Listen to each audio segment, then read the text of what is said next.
بسم اللہ الرحمن الرحیم انا اعطیناک الکوثر فصل لربک وانحر ان شانئک هو الابتر اما بعد۔ تمام تعریفیں اس اللہ عز و جل کے لیے لائق و زیبا ہے جو تمام جہانوں کا بنانے والا اور اسے پالنے والا ہے، اور درود و سلام اس کے آخری نبی محمد صلی اللہ علیہ وسلم پر۔ الحمدللہ ہم تمام یہاں اس ہفتے واری درس قرآن کے لیے جمع ہوئے ہیں، اور انشاءاللہ عزیز اس مختصر سے وقت میں آپ تمام کے سامنے جو کہ ایک سلسلہ اور کڑی ہماری چلی آ رہی تھی کہ ہم کچھ 30ویں پارے کی چھوٹی چھوٹی جو صورتیں ہیں جو اکثر نماز میں دہرائی جاتی ہیں، اور اس کے علاوہ ان صورتوں کا بڑا اہم میسیج اور پیغام ہوتا ہے انسانیت کے لیے، ان کچھ صورتوں کو ہر رمضان کے بعد دہراتے ہیں 3 سے 4 صورت۔ اس کڑی میں انشاءاللہ آج ہم جو ہے سورۃ الکوثر کے تعلق سے کچھ باتیں میں آپ کے سامنے رکھنے کی بہرحال کوشش کروں گا۔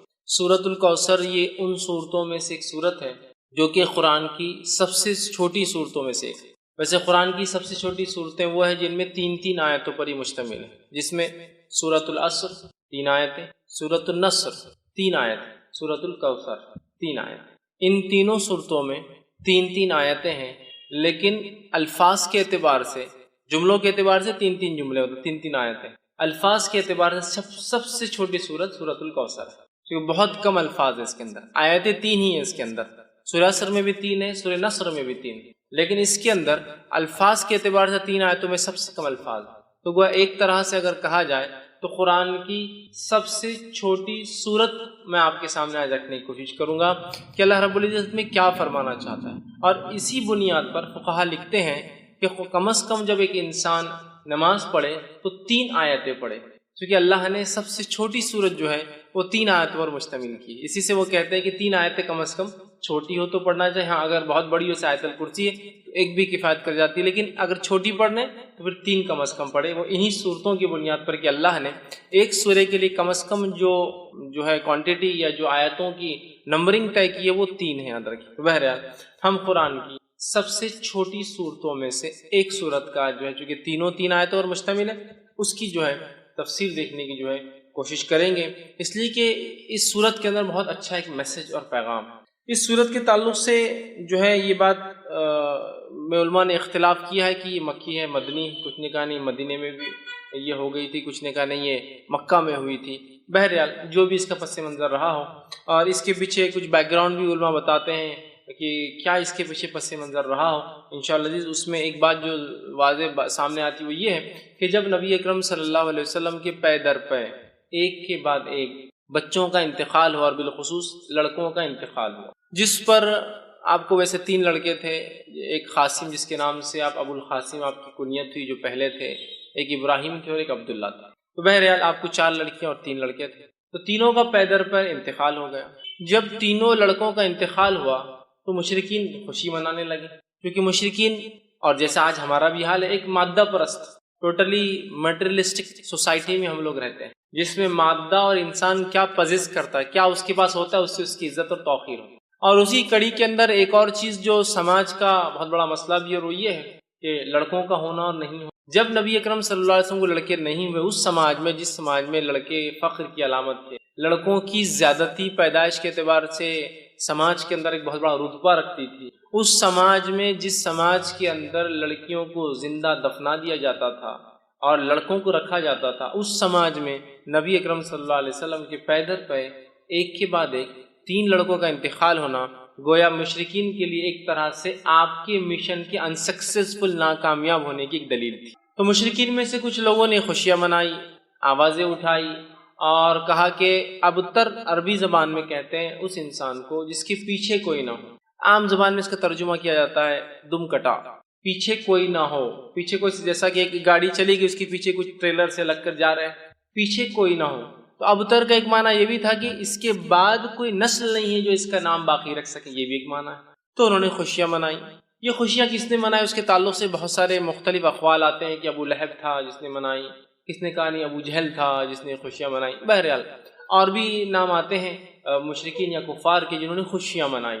تو مفسرین لکھتے ہیں کہ یہ شاید اس کی وجہ بنی کہ یہ صورت نازل ہوئی، لیکن یقینی طور سے ہم نہیں کہہ پائیں گے کیا، لیکن چونکہ سورے کا جو اینڈنگ اس انداز سے ہو رہی ہے، اس سے اندازہ یہی لگایا جا سکتا ہے کہ شاید یہی واقعہ ہوا ہو کہ آپ کے بچوں کا انتقال، اس میں بھی بہرحال اختلاف ہے کہ کس بیٹے کے انتقال پہ یہ منایا گیا، لیکن بہرحال لڑکے کے انتقال پر مشرکین نے جو خوشیاں منائی، اسی کی رد میں اللہ رب العزت نے اپنے نبی کو صبر، دلاسا، ہمت افزائی کرنے کے لیے یہ سورت کو نازل کی۔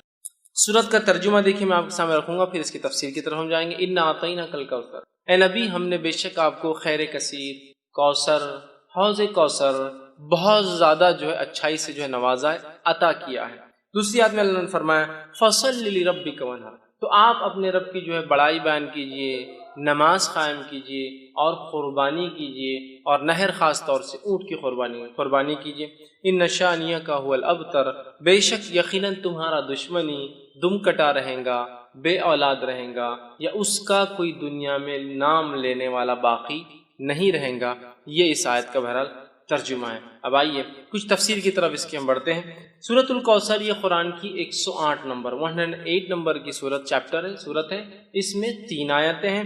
اللہ رب العزت فرماتا ہے بسم اللہ الرحمن الرحیم۔ صحیح مسلم کی ایک روایت آتی ہے، نبی اکرم صلی اللہ علیہ وسلم پہ یہ سورت نازل ہوئی اور آپ مسجد میں بیٹھے تھے۔ اسی وجہ سے میں نے کہا اختلاف ہے مکی ہے یا مدنی، کیونکہ اس صحیح مسلم کی روایت میں الفاظ ہے آپ مسجد میں بیٹھے ہوئے تھے، اور ہم جانتے ہیں مکہ میں کوئی مسجد نہیں، مسجد مدینہ میں بنی، سمجھ رہا؟ تو بہرحال اس وجہ سے علماء کا اختلاف ہے کہ مکی ہے مدنی، بہرحال جو بھی ہے صحیح مسلم کے الفاظ ہیں، آپ مسجد میں تشریف فرماتے، صحابہ گھیر کر بیٹھے تھے، اور یہ معاملہ سب مدینے میں ہی ہوتا تھا، مکے میں اتنی آزادی نہیں تھی۔ بہرحال صحابہ گھیر کر بیٹھے اور اچانک آپ پر غشی، وہ جو آپ کی کیفیت وہی جب نازل ہوتی طاری ہوئی، صحابہ خاموش رہے۔ اس کے بعد آپ نے لوگوں سے کہا کہ مجھ پر ابھی ایک سورت نازل ہوئی، بسم اللہ الرحمن الرحیم، انا اعطیناک الکوثر فصل لربک وانحر ان شانیک هو الابتر، آپ نے پڑھ کر سنا دی۔ اس بات سے مفسرین لکھتے ہیں، علماء لکھتے ہیں، فقہاء لکھتے ہیں کہ بسم اللہ ہر سورت کا حصہ ہے، لیکن نبی اکرم صلی اللہ علیہ وسلم نے فرمایا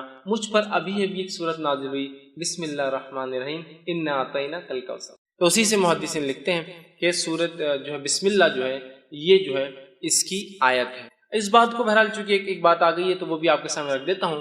بسم اللہ کو کوئی آیت مانے یا نہ مانے، سورے کی شروعات میں، بیچ میں نہیں، جیسا کہ سورہ قصص میں بیچ میں بھی آتی ہے وہ آیت، شروعات کے اعتبار سے کوئی اس کو آیت مانے یا نہ مانے، اس کے ماننے اور نہ ماننے سے انسان کافر نہیں ہوتا ہے۔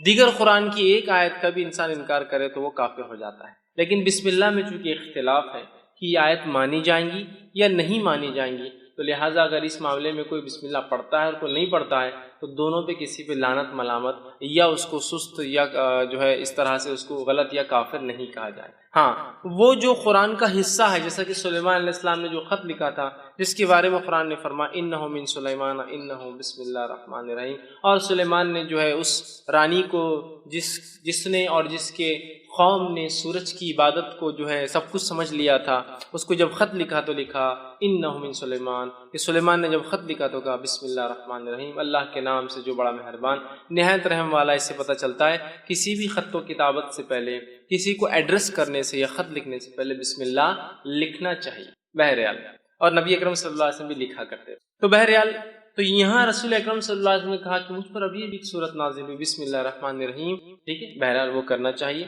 اور سورۃ الفاتحہ کے اندر بھی وہ کہتے ہیں پڑھنا چاہیے، اس لیے کہ سورۃ الفاتحہ کا تو یہ ایک حصہ ہے، کیونکہ سورۃ الفاتحہ میں 7 آیتیں ہیں، تو ظاہر سی بات ہے بسم اللہ کو چھوڑ دیا جائے تو آیتیں پھر 6 ہی بچتی ہے سورۃ الفاتحہ۔ تو بہرحال ہر سورت سے پہلے اس کو بسم اللہ کو پڑھنا چاہیے۔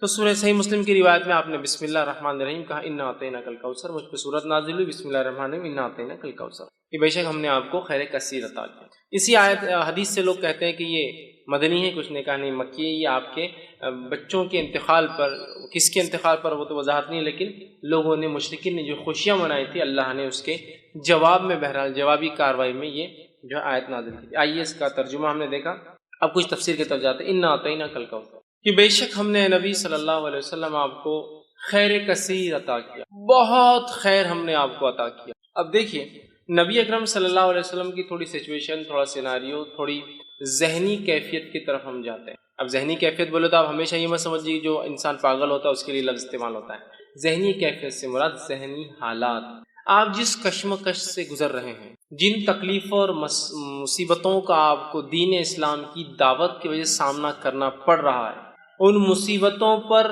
اور ان مشرکین کی ان مصیبتوں کے آنے پر آپ کو طعنہ اور تشنیع دینا، جیسے کہ آپ کی 2 بیٹیوں کی نکاح جو ہو چکے تھے ابو لہب کے بیٹوں سے، جیسے ہی آپ نے ابھی ودائیگی نہیں ہوئی تھی، نکاح ہوا، جیسی دعوت اسلام کی بات کی، طلاق دلوا دی۔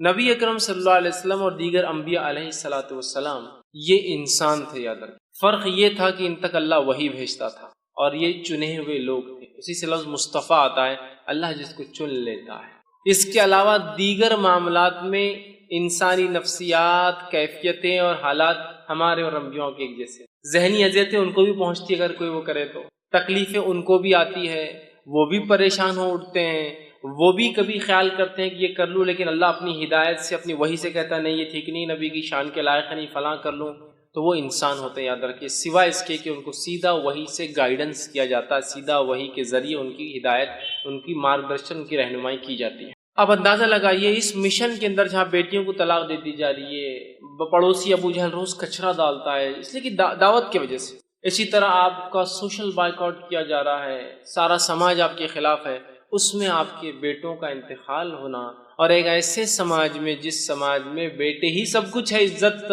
اور بڑائی اور پتہ نہیں کیا کیا تھا، لڑکوں کا ہونا بہت اربوں کے نزدیک، بہت اربوں کے نزدیک کیا، آج میں کہوں گا ساری دنیا کا معاملہ وہی، لڑکوں کا ہونا اور لڑکیوں کا ہونا، اس سے آپ فرق پتہ چل سکتے۔ ایک شخص کا چہرہ اگر آپ کو کالا دکھ جائے، بہت ہی پریشان حال دکھ جائے، تو ایک اندازہ ہو جاتا ہے، اور ہسپتال سے نکل رہا ہے شاید لڑکی پیدا ہوئی۔ ایک شخص خوش اور خرم نظر آ رہا ہے اور بہت وہ خوش ہو رہا ہے اور کوئی بانٹ رہا ہے، تو آپ کا اندازہ ہو جاتا ہے اس کو لڑکا پیدا، بیٹا پیدا ہوا ہوں گا، تبھی اتنی خوشیاں منائی جا رہی۔ تو ہر سماج کا آج ہم دیکھتے یہی حال ہے، ٹھیک۔ تو بہرحال اس سماج میں جہاں بیٹے سب کچھ اور بیٹیوں کو دفنا دیا جاتا ہے، اتنی بری چیزیں، بیٹے داماد ہے کہنا بولے تو ایک شرم کی علامت تھی، اس سماج، اس سوسائٹی میں اندازہ لگائیے نبی اکرم صلی اللہ علیہ وسلم بیٹے پیدا اور انتقال ہوتے، بیٹیوں کا طلاق دیا جانا، آپ کے بچوں کا بالخصوص لڑکوں کا پیدر پہ انتقال ہونا، پڑوسیوں کا روز کچرا ڈالا جانا، لوگوں کا آپ کو برا بھلا کہنا، آپ کو سوشل بائیکاٹ میں 3 سال تک پوروں کو الگ کر دیا جانا، یہ معمولی چیزیں نہیں، یاد رکھیے۔ اس لیے اللہ رب العزت نے اپنے نبی کے تسکین کے لیے، تسلی کے لیے، ذہنی سکون و اطمینان کے لیے جیسی ایسی کوئی بڑی تکلیف آتی تھی، ایک نعمت عطا کر دیتا تھا فوراً لا کر۔ جیسے کہ مثال کے طور پر نبی اکرم صلی اللہ علیہ وسلم کے جو ہے محبوب چچا، جس نے بڑی اسلام کے خلاف تو نہیں تھے، قبول تو نہیں کیا، لیکن خلاف بھی نہیں، بہت سپورٹ کیا، بہت سپورٹ، اتنا کہ 3 سال کے عام بائیکاٹ میں وہ بھی ساتھ، کہا کہ جب تک میں زندہ ہوں میرے بھتیجے کو ہاتھ نہیں لگا سکتا ہے، ٹھیک۔ تو جو ہے ابو طالب جو تھے، یہ اسلام تو نہیں لائے لیکن بہت سپورٹ میں تھے، اتنے سپورٹ میں تھے کہ اپنے بیٹے علی سے کہا، جب اللہ کے رسول صلی اللہ علیہ وسلم نے دعوت دی کہ اے علی جو ہے تم اپنے بھائی جو ہے محمد کی بات، مطلب میرے بھتیجے کی بات، محمد کی بات جو ہے تم ماننا، اس لیے کہ وہ سچ ہے، لیکن سماجی پریشر دیکھیے کیا ہوتا ہے، خود ایمان نہیں لائے، ہے نا، اب اندازہ لگائیے اس سے، ٹھیک۔ تو جو ہے تکلیف دی جا رہی تھی اس زمانے میں، اس ستم میں انہوں نے آپ کی مدد کی، یہ انتقال کر جاتے، مشرکین جو ہے خوش ہوتے ہیں۔ اور یہ بات بھی یاد رکھیے، بلال رضی اللہ عنہ ایک طرف ہے، اور جو ہے سمیہ رضی اللہ عنہا کو جو شہید کیا جا رہا ہے نا، اور کئی خاندانوں کو جو غلام تھے اور کمزور تھے مالی اعتبار سے، تکلیف جن میں لڑکوں کی، مردوں کی کمی تھی، جو عربوں میں طریقہ دبا دیا جاتا تھا، تکلیف دی جا رہی تھی، اسی سماج، اسی سوسائٹی کے اندر جو ہے ابو طالب کا نبی اکرم صلی اللہ علیہ وسلم کو مدد کرنا، یہ بہت بڑی بات تھی، بہت بڑا سپورٹ تھا یہ، اور اتنا بڑا سپورٹ تھا کہ ان تمام کو تکلیف دی جا رہی تھی، لیکن رسول اکرم صلی اللہ علیہ وسلم کی طرف کوئی آنکھ بھی، ایک عام زبان میں کہ اٹھا کر نہیں، مطلب جو تکلیفیں دوسروں کو پہنچ رہی تھی اس کے مقابلے میں آنکھ بھی اٹھا کر نہیں دیکھ رہا تھا۔ کیوں؟ اس لیے کہ سب کو پتا تھا کہ ابو طالب لیڈر ہے، ایمان تو نہیں لائے ہیں، محمد صلی اللہ علیہ وسلم کے دین پر تو نہیں ہے، لیکن پورا سپورٹ ہے، ہاتھ تو نہیں لگا سکتے محمد صلی اللہ علیہ وسلم، یہی وجہ تھی کہ ہاتھ نہیں لگایا۔ اور جتنی باتیں آتی ہے کہ آپ کا گلا دبایا گیا، آپ کے اوپر اونٹ کی بجڑی رکھ دی گئی، یہ تمام باتیں ان کے انتقال کی بات کی، تب تک تو کسی نے ہمت نہیں کی، یہی وجہ تھی۔ ان کا انتقال ہوتا ہے تو آپ کے ایک یہ ذہنی سپورٹ بھی تھے، چچا تھے، بڑی محبت تھی، اور والد کے بعد جو ہے، اور دادا کے بعد انہوں نے ہی پالا، والد تو انتقال کر گئے تھے پہلے، دادا نے وہ کیا، اور دادا کا انتقال بھی 6 سال کی عمر میں ہوگا، تب سے لے کر انہوں نے کفالت کی، اور مددگار بھی تھے اسلام کے۔ دوسرا فوراً اس کے بعد جو ہے آپ کی بیوی کا، جو اب تک ایک ہی بیوی تھی آپ کی، خدیجہ رضی اللہ عنہا، ان کا بھی انتقال ہو جاتا ہے، آپ بڑے غمزدہ اور مایوس، ایک طرح سے آپ جو ہے پریشان ہیں، ایک طرف چچا کا سپورٹ جو دین کے لیے مفید تھے، ایک طرف بیوی کا سپورٹ جو گھر سے ایمان والی تھی اور مدد کرتی، پہلے ایمان والی، یاد رکھیے پہلے ایمان لانے والوں میں یہی شامل، فرسٹ جو کسی نے اسلام لایا وہ ایک عورت تھی، پہلا جو اسلام کے لیے شہادت دی وہ بھی ایک عورت تھی، یاد رکھیے، بہرحال تو پہلی تھی، آپ غمزدہ ہوئے، اللہ نے آپ کو معراج کا سفر کرا، معراج اسی وقت ہوئی نا، دونوں کے انتقال کے بعد معراج ہوئی، سفر کرا دیا تاکہ وہ جو غم اور وہ ذہنی تکلیف تھی ہٹ گئی جب غائب کے معاملات آپ دیکھ کر آ گئے. تو اللہ ایسے ہی کرتا ہے. اب دیکھیے نبی کو تکلیف دی جا رہی ہے، بیٹے کا انتقال ہو گیا، لوگ مذاق اڑا رہے ہیں، ایک آیت آ رہی ہے، ایک صورت آ رہی ہے، غم کی کوئی ضرورت نہیں. یہ کہہ رہے ہیں کہ تمہارا لڑکا انتقال کر گیا، تمہارا بیٹا مر گیا، کوئی مسئلہ نہیں، نہ آتا ہی نہ کل کوثر، ہم نے تم کو خیر کثیر عطا کر دیا نا، کیوں تم غم کر رہے ہو چھوٹی موٹی چیزوں پہ دنیا میں جو کھو رہی ہے تم سے؟ خیر کثیر عطا کر دیا، بہت زیادہ خیر ہم نے آپ کو اے نبی نواز دیا.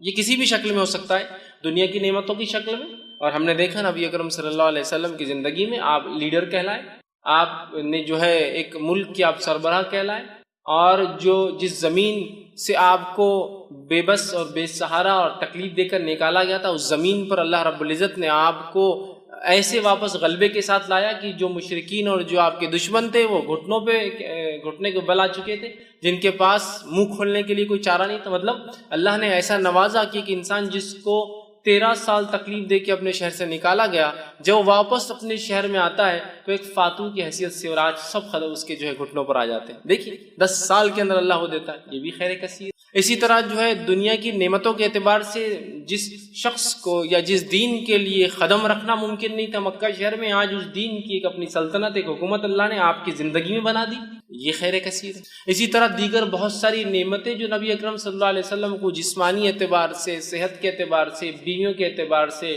اولاد میں لڑکیوں کے اعتبار سے دی گئی، اور صحابہ کے اعتبار سے جو ساتھی اور دوست دیے گئے، یہ بھی خیر کثیر اس میں شامل ہے.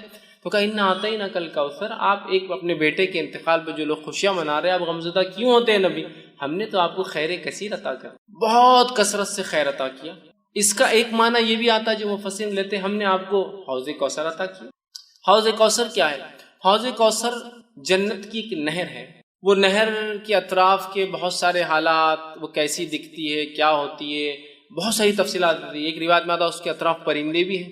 ابو بکر صدیق رضی اللہ عنہ بیٹھے تھے کہ اللہ کے رسول، نہر کا پانی تو بڑا اچھا ہوگا. تو کہا ہاں، شہد سے بھی زیادہ میٹھا ہے، دودھ سے بھی زیادہ سفید ہے، ٹھیک ہے، بڑی اس کی خصوصیتیں ہیں. کہا اس کے اطراف پرندے، تو کہا بہت اچھا منظر ہوگا. تو کہا ہاں، پرندے کھانے میں بھی ابو بکر بڑے اچھے ہوں گے، وہ اس میں پرندے ہوں گے. وہ ایک نہر ہے جو جنت سے نکلتی ہے، اور اسے کوثر اس لیے کہا گیا کہ اس پہ اتنے پیالے ہیں جن سے جو لوگ جنت میں داخل ہوں گے ان کو پلایا جائے گا. اس کے پانی پینے کے بعد انسان کو پھر کبھی پیاس نہیں لگیں گی. وہ جنت میں کھائیں گا بھی، پیئیں گا بھی، لیکن اس کی ضرورت محسوس نہیں ہوگی پینے کی، اس کوثر کے پانی پینے کے. وہاں اتنے سارے گلاس ہیں کہ آپ صلی اللہ علیہ وسلم نے فرمایا، مطلب پینے کے مرتبان ہیں کہ آپ نے فرمایا جیسے آسمان کے ستارے، اتنے مرتبان ہیں، اتنے پیالے، اتنے گلاس ہیں جس میں آپ خود پلائیں گے. اور وہاں آپ فرماتے ہیں میرا ممبر لگایا جائے گا، اور وہاں میں کھڑا ہوں گا، اور پھر لوگ آتے جائیں گے، میں انہیں اب پانی دیتا جاؤں گا.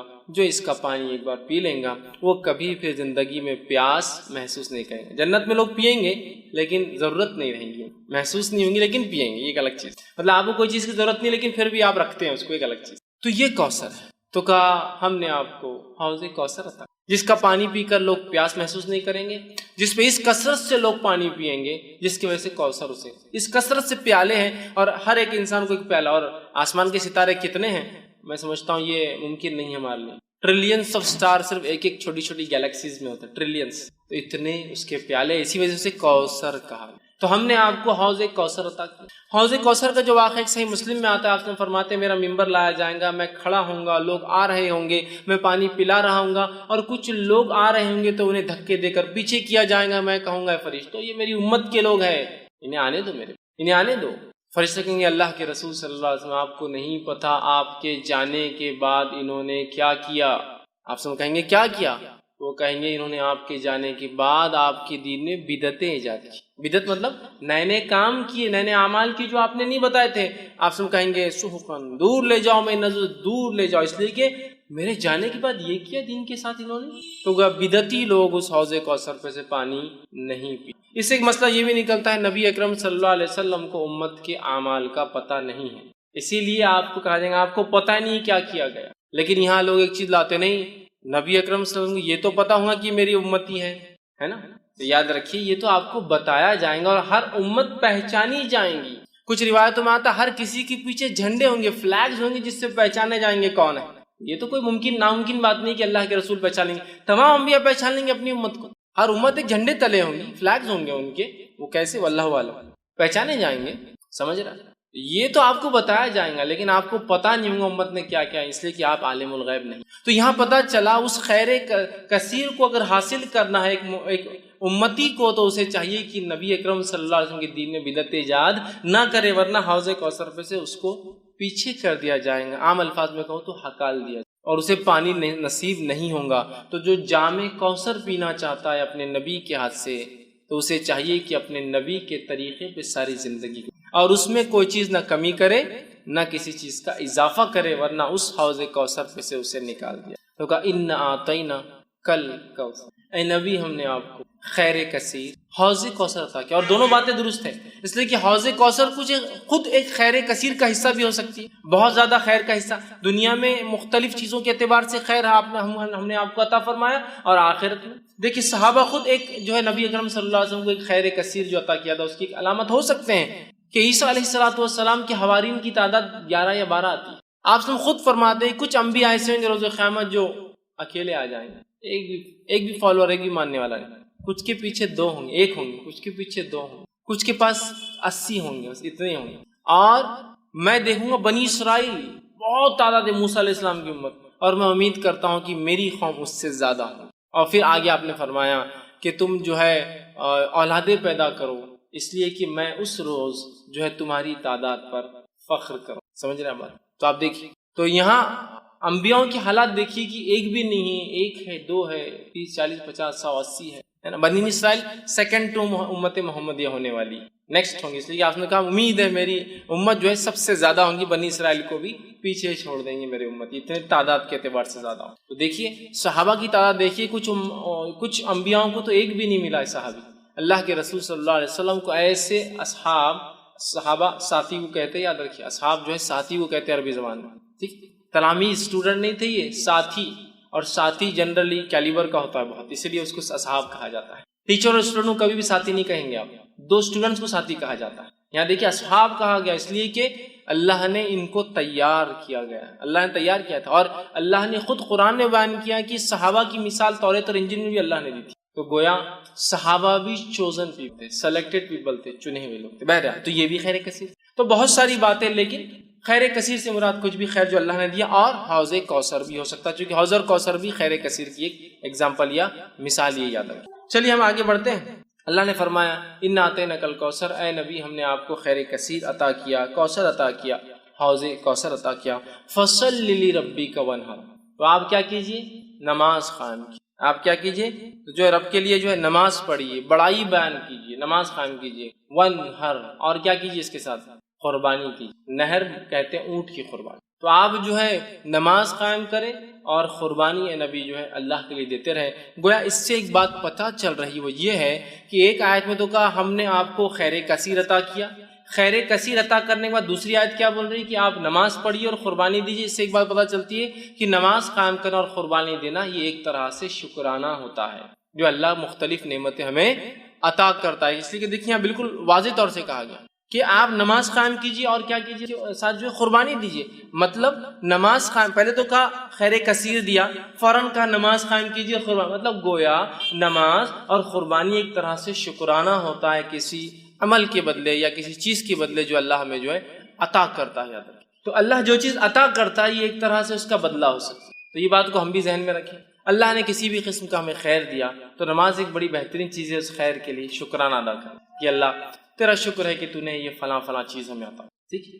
اور قربانی دینا یہ بھی بڑی اہم چیز ہے، قربانی دینے سے اللہ خوش ہوتا ہے، جیسے کہ آپ صلی اللہ نے فرمایا 10 ذی الحجہ کو، جس کو عام زبان میں بقرعید کہتے ہیں، 10 ذی الحجہ کو جانور ذبح کرنے، نہر خون بہانے سے زیادہ کوئی عمل اللہ کو پسند ہے، بہت محبوب عمل ہے قربانی ہے، کہ اللہ ہم جانور کی قربانی دے کے اعلان کرتے کہ وقت آنے پر ہر چیز تیری راہ میں ہم قربان کر دیں گے، اعلان ہوتا۔ تو یہاں کہا کہ فصل لربک، تو نماز قائم کی۔ تو گویا دیکھیے اشارہ ہو گیا ہے کہ اگر اللہ بھی ہمیں کوئی نعمت یا شکر دے تو ہم کیا کریں؟ نماز قائم کریں۔ اور نبی اکرم صلی اللہ علیہ وسلم کے تعلق سے ابوبکر صدیق رضی اللہ عنہ فرماتے ہیں اللہ کے رسول صلی اللہ علیہ وسلم کو جب بھی کوئی خبر پہنچتی اچھی، آپ سجدے میں گر جاتے ہیں۔ کوئی مصیبت آتی، کوئی آندھی آتی، کوئی طوفان آتا، کوئی پریشانی ہوتی، آپ مسجد کی طرف بھاگتے، مطلب نماز پڑھتے۔ خوشخبری آئی تو نماز، سجدے میں گرنا، مصیبت آئی تو نماز دونوں کے لیے حل ہے۔ اور اللہ نے اس بات کو سورہ بقرہ میں فرمایا، بیان بھی کیا، وَاسْتَعِینُوا بِالصَّبْرِ وَالصَّلَاةِ، مانگو اللہ سے صبر اور نماز کے ذریعے مانگنا ہے ہم کو، یاد رکھنا۔ تو یہاں شکرانہ بھی ہے نماز، حاجت کے لیے دعائی ہے نماز، دعا کی ایک قسم ہے نماز، اللہ کا ایک فریضہ فرض کردہ ایک حکم بھی ہے نماز، بہت ساری چیزیں نماز۔ نماز کے اتنے فوائد ہیں کہ ہم گنتے جائیں تو ممکن نہیں یاد رکھیں کہ ہم ایک جگہ جمع کریں، اتنے فوائد ہیں۔ بہرحال یہاں کا فصلی لربک وانحر کہ آپ جو ہے نبی نماز قائم کیجیے اور قربانی دیجیے اپنے رب کے لیے، ٹھیک ہے؟ تو یہاں قربانی کا حکم دیا گیا، نماز کا حکم دیا۔ ہم بھی جب بھی اللہ تعالیٰ کو نعمت عطا کرے تو ہم بھی قربانی دیں، نماز پڑھے اور قربانی دیں۔ تو کہا فصل، تو نماز قائم کرے، وانحر اور قربانی دیں۔ اس سے ایک بات اور پتہ چلتی ہے کہ نماز اور قربانی دو ایسے اعمال ہیں جو خالص اللہ کے لیے ہونا چاہیے، اس لیے کہ نبی کو کہا جا رہا ہے اے نبی نماز پڑھیے اور قربانی دیجیے، یہ دونوں اعمال خالص اللہ کے لیے ہونا چاہیے، یاد رکھیے۔ تو کہا نماز قائم کیجیے، قربانی کی۔ ان شانئک هو الابتر، بے شک تیرا دشمن ہی نام بے نام و نشان رہنے والا ہے۔ اب آیا معاملہ اس آیت کی طرف جس کی وجہ سے علماء کہتے ہیں کہ یہ آیت اس وجہ سے نازل ہوئی تھی۔ واقعہ ہے کہ آپ کے بیٹوں کا پے در پہ ایک کے بعد ایک انتقال کر جانا، اللہ تعالیٰ کی اس میں کیا حکمت رہیں گی واللہ اعلم، اللہ بہتر جانتا ہے کیا حکمت رہی ہے۔ لیکن علماء جو حکمتیں دیتے ہیں ان میں سے ایک حکمت یہ ہے جو ہو سکتی ہے کہ اللہ نے آپ کو لڑکی عطا نہیں کی، وہ یہ ہے کہ آج دیکھیے جو نبی کے خاندان سے سیدھے نہیں ہیں ان کو کتنا زام ہے اپنے اس خاندان سے ہونے کا، سیدھے ہو جاتے تو پتہ نہیں کیا کرتے تھے، سمجھے نا؟ بیٹیوں سے برانچز چل رہی ہے، چچیرے بھائیوں سے برانچز چل رہی ہے، تو کتنا زام ہے، خاندان سے تو دور، خالی اس علاقے کا ہونے کا زام دیکھیے ہم فلاں ہیں، قومی زام، سمجھ رہے؟ خاندان تو دور، خالی علاقے سے ہونے کا زام دیکھیے لوگوں میں، ہم فلاں علاقے سے ہیں، ہم فلاں زبان بولنے والے ہیں۔ شاید یہ حکمت رہی، اللہ اس معاملے کو رکھنا ہی نہیں چاہتا تھا، ختم کر دینا چاہتا تھا۔ اس کے آگے وہ اللہ ہی جانتا ہے بھائی کیا وجہ ہوتی، لیکن یہ حکمت ہو سکتی، سمجھ رہا ہے بات؟ تو اللہ نے آپ کے لڑکوں کو حیات نہیں رکھا۔ مشرکین جب آپ کے لڑکے کا انتقال ہوا تو مشرکین نے خوشیاں منائی اور کہا اب تو محمد کا نام لینا کوئی نہیں ہے، اس کا مشن آگے چلنے والا نہیں، اس کی تحریک یہیں ختم ہو جائیں گے۔ اور ظاہر سے کوئی بھی تحریک کے لیے کیا لگتا ہے آپ کو معلوم؟ تحریک لڑکیوں سے نہیں لڑکوں سے چلتا، سمجھا؟ تحریک چلانا۔ زکریا علیہ السلام اللہ سے دعا کر رہے ہیں، تو زکریا علیہ السلام کی دعا ہے اللہ مجھے کہ لڑکا عطا کر، اس لیے کہ لڑکی نبی نہیں ہو سکتی، اور بنی اسرائیل میں ایک طریقہ تھا، اللہ کیا کرتا تھا ایک خاندان میں پھر اسی خاندان میں لڑکے دیتا تھا جو انبیاء بنتے تھے۔ زکریا علیہ السلام جانتے تھے کہ اب اس قوم کو ایک نبی کی ضرورت ہے اور نبی لڑکا ہو سکتا ہے، لڑکے کی دعا کیا، کیوں؟ اس لیے کہ انہیں ایک جو ہے وارث چاہیے تھا، ایک نبوت کو آگے لے کے چلنے۔ بنی اسرائیل میں ایک زمانہ آیا کہ تقریباً بنی اسرائیل کے مرد قتل کر دیے گئے تھے، ایک عورت حاملہ باقی، سارے لوگوں نے مل کر دعا کی اللہ اس سے لڑکا پیدا اور وہ نبی ہو، اس لیے کہ اب نسل نہیں، اور اللہ اس نسل میں اولاد دیتا تھا۔ روایت میں آتا ہے کہ اللہ نے اس عورت جب اولاد پیدا ہوئی لڑکا تھا اور اس لڑکے کا نام رکھا گیا شمون، اور وہ شمون علیہ السلام بعد میں چل کے وہ نبی بنے، جو کہ جو ہے طالوت والے واقعے کے اندر آتا ہے کہ طالوت کو ایک ان کے نبی نے جب چنا تو لوگوں نے کہا طالوت کو ہم پر کیوں بادشاہ بناتے ہو؟ تو نبی نے کہا وقت کہ اللہ نے اس کو سمجھداری اور جسمانی طاقت۔ وہ واقعے کے اندر شمون علیہ السلام جب پیدا ہوئے تو وہ آخری لڑکے تھے جو بچے تھے، تو لڑکوں سے چلتی ہے، سمجھ رہے بات؟ تو اب مشن اینڈ ہو رہا ہے ایک طرح سے، ظاہری طور سے مشن اینڈ دکھ رہا ہے نا، لڑکے ختم مشن ختم۔ تو کہا ان شانئک والابتر، اللہ جواب دے رہا ہے نبی آپ کو کوئی پریشان ہونے کی، دل جو ہے اپنے آپ کو جو ہے مایوس کرنے کی کوئی ضرورت نہیں ہے، آپ کا دشمن ہی بے نام و نشان ہے۔ گویا اس کا دوسرا معنی ہے آپ کا نام و نشان رہنے والا ہے، آپ کا دشمن جو آپ کا مذاق اڑاتا ہے اس کی چاہے ہزاروں اولادیں ہو جائے یہ بے نام و نشان ہوں گے۔ آج جتنے مشرکین کو ہم یاد کرتے ہیں سوائے سیرت کے اس کے علاوہ کبھی یاد کرتے ہیں جو مشرکین کے نام آج تھوڑے بہت باقی ہیں بڑے بڑے سرداروں کے، اس کے علاوہ جو جنگ بدر میں عہد میں مر کھپ گئے، کون پہچانتا ان مشرکین کو آج؟ کبھی آپ نے سنا مکہ گئے تو یہ کنواں تھا اس میں 10 مشرکین ڈالے گئے، پہلا یہ تھا، دوسرا یہ تھا، تیسرا یہ تھا، کس کو پرواہ ان کی، مر کھپ گئے، نسلیں چلی ہوں گی لیکن کوئی ان کو نہیں پہچانتا ہے۔ خود ان کی نسلوں نے ایمان لانے کے بعد ان کا نام لینا پسند نہیں کیا کہ ہمارے جد اعلیٰ تھے یہ، ہمارے باپ دادا تھے یہ، ہے نا؟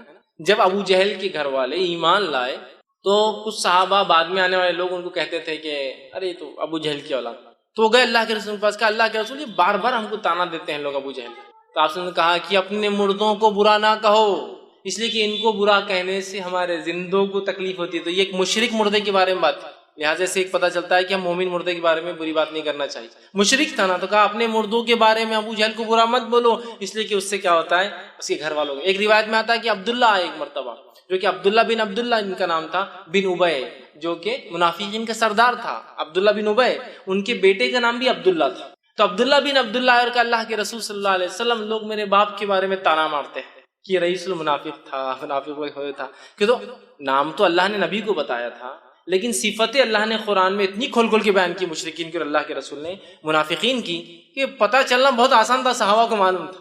تو آگے کہا میرے باپ کو برا کہتا، آپ نے کہا اپنے مردوں کو برا مت کہو، وہ اپنے انجام کو پہنچ چکے ہیں، تم مردوں کو برا کہنے سے زندوں کو تکلیف۔ تو آج ان کے خاندان والے خود جو ہے نام نہیں لیتے، بے نام ہو گئے، وہ اولاد کے بعد، لڑکوں کے بعد، ہزاروں لڑکوں اور نسلوں کے بعد بے نام۔ کہا تیرا دشمن بے نام رہے۔ تو جتنے دشمنوں کا نام لے بھی لیتے نا ابو لہب کا، صرف اس لیے لیتے کہ سیرت میں بات ہے، اس کے علاوہ کبھی تذکرے سنے ابو لہب کی مجلس، ابو جہل کی کوئی مجلس سج رہی کہ اس نے کیا کیا کہا، کچھ کوئی نام نہیں۔ ہم ہی کبھی تو بھی لے لیتے، ارے تورے بولتے ہوئے نکل جاتے آگے، کوئی ویلیو نہیں، کوئی نہیں۔ اور نبی اکرم صلی اللہ علیہ وسلم جہاں وہ یہ سمجھ رہے تھے اس کے لڑکا نہ ہونے سے اس کا خاندان ختم، نسل ختم، اور آپ کی عمر بھی تو ہو چلی تھی نا، تو ان کو وہ تھا کہ اب عمر بھی تو ہو جا رہی ہے شخص کی، اس کو اب اولاد نہیں تھوڑی ہوتی بعد میں، اور وہ خوش ہو رہے تھے۔ اللہ نے کہا تیرا دشمن یا نبی بے نام و نشان، دم کٹا، بغیر نسل کی، بغیر اولادیں ہوں گی ہو سکتا، لیکن وہ جو تمہیں کہتے ہیں نا تمہارا نام کوئی نہیں لیں گا۔ آج ہم دیکھتے ہیں نبی اکرم صلی اللہ علیہ وسلم کا نام ان کے بچوں کے نام سے تو نہیں رہا، لڑکوں کے نام سے تو نہیں رہا، لیکن آج دنیا میں سب سے زیادہ نام جو رکھا جاتا ہے اور وہ کیا تھا، وہ کیا ہے معلوم آپ کو؟ محمد۔ سب سے زیادہ ویسے دنیاوی اعتبار سے آتا ہے کہ چین جو نام ہوتا ہے نا، چین چائنیز نیم ہے، چین، وہ سر نیم سب سے زیادہ ہوتا ہے، لیکن محمد اس سے بھی زیادہ ہے۔ کیوں؟ اس لیے کہ محمد کے بہت سے ویریئنٹس ہیں، MOHAMMED، MUHAMMED، MOHAMMED، سمجھ رہے آپ؟ MUHMED، یہ سب ہیں، تو ان کو الگ الگ کیا جاتا ہے۔ جب 15 آتے ہیں، مطلب چین کے بعد 15 اور نام صرف محمد ہی چلتے ہیں پورے۔ الگ الگ ناموں سے جو محمد کی سپیلنگز ہوتی ہے، اس ناموں کو اگر لے لیا جائے تو 15 اس کے الگ الگ کیٹیگرائزیشن ہوتے ہیں۔ تو اگر ان سب کو ملا لیا چونکہ سب کا مقصد محمد ہی ہے، تو دنیا میں سب سے اول نام جو رکھا جاتا ہے وہ کیا ہے؟ محمد۔ کچھ نہ بھی ہو تو کم از کم اپنے بچوں کے نام میں والدین پہلے محمد اور پھر فلاں رکھتے ہیں۔ دیکھیے اللہ کے رسول صلی اللہ علیہ وسلم کوئی لڑکا تو زندہ نہ رہا، لیکن ہر لڑکے کا نام مسلمان محمد رکھتے ہیں۔ آگے کم از کم چلو نام کچھ ہے تو محمد فلاں ہے نا۔ دیکھیے وہ سمجھ رہے تھے کہ اس کا نام کوئی لینے والا نہیں، آج سب سے زیادہ نام جو ہے محمد دنیا میں رکھا جاتا ہے۔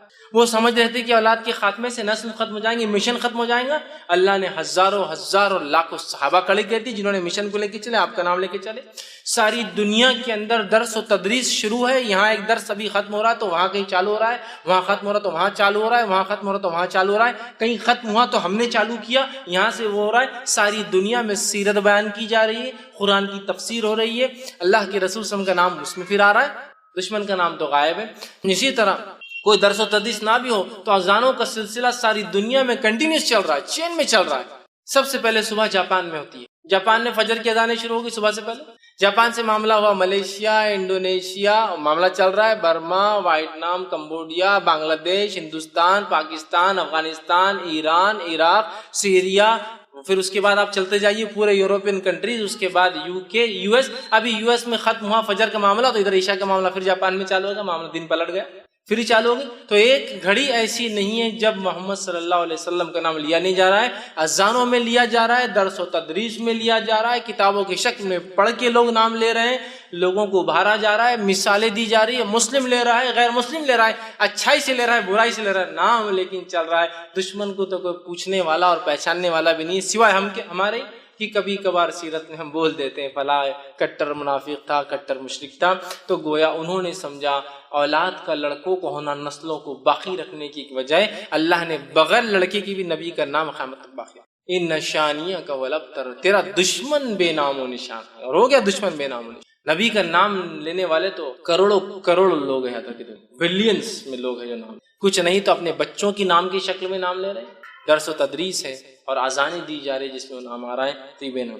اب اس میں ایک بہت امپورٹنٹ پوائنٹ جو نکل رہا ہے وہ کیا ہے، وہ بھی تھوڑا دیکھیں، بہت امپورٹنٹ پوائنٹ وہ کیا ہے۔ نبی کو ان کے لڑکوں کے انتقال پر مشرکین نے ستایا، بات صحیح ہے، اس پر اللہ نے آیت نازل کی، بات صحیح۔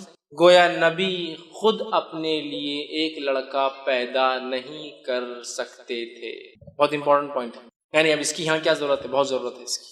آج ہم لوگ جب اولاد نہیں ہوتی ہے تو پتہ نہیں کہاں کہاں اولادیں مانگ رہے ہیں، جس سے بھی مانگتے ہو وہ امتی ہے، نبی تو نہیں ہے جس سے ہی مانگتے ہو۔ ابراہیم علیہ السلام ہے 80 سال کے ہو گئے اولاد پیدا نہیں کر سکتے، زکریا علیہ السلام کے بال سفید ہو گئے اولاد پیدا نہیں کر سکتے، محمد صلی اللہ علیہ وسلم کو 3 لڑکے ہوئے، تینوں کو بچا نہیں سکے، بہت عبرت ہے اس واقعے۔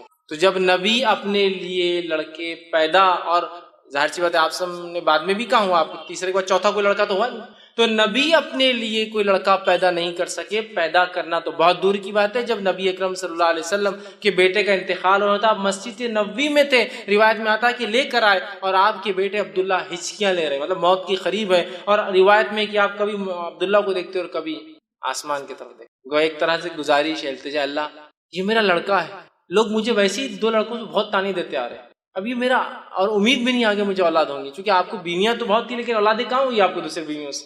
حضرت خدیجہ کے اولادیں کہاں ہیں آپ کو؟ صرف یہ 3 کا ہے، سمجھ رہے آپ بات کو؟ لڑکیاں تھیں تو آپ کو اولادیں بھی نہیں دیگر بیویوں سے اتنے ازواج سے، تو آپ کو لگ رہا ہے کہ وہ اولاد نہیں ہوں گی، اللہ اس کا کیا ہوگا؟ آسمان کو دیکھتے اور دیکھتے، اور اسی حالت میں عبداللہ نے جو ہے ہچکیاں لے کے دم توڑ دیا۔ تو اپنے بیٹے کو بچا نہیں سکتے، پیدا کرنا زندگی سے دور کی، اور اللہ ہم پر رحم کرے، پتہ نہیں کون کون ہمارے پاس اولادیں دے سکتا ہے، چوائس کی اولادیں بھی دے سکتا ہے، لڑکا چاہیے، لڑکی چاہیے، 2 لڑکے چاہیے، 3 لڑکے چاہیے، سب چوائس۔ جس سے مانگا جا رہا ہے امتی ہے، جس امت کا نبی خود اپنے نفس کے لیے لڑکا پیدا نہ کر سکا، لڑکے مر رہے تو بچا نہ سکا، جس کتاب نے، قرآن نے ابراہیم علیہ السلام و زکریا کے تعلق سے کہا کہ گڑا رہے اپنے رب سے کہ اللہ میرا مشن آگے کیسے چلے گا، لڑکا نہیں ہوں گا، تو کیا کوئی امتی اولاد دے سکتا ہے؟ بتائیے دے سکتا ہے؟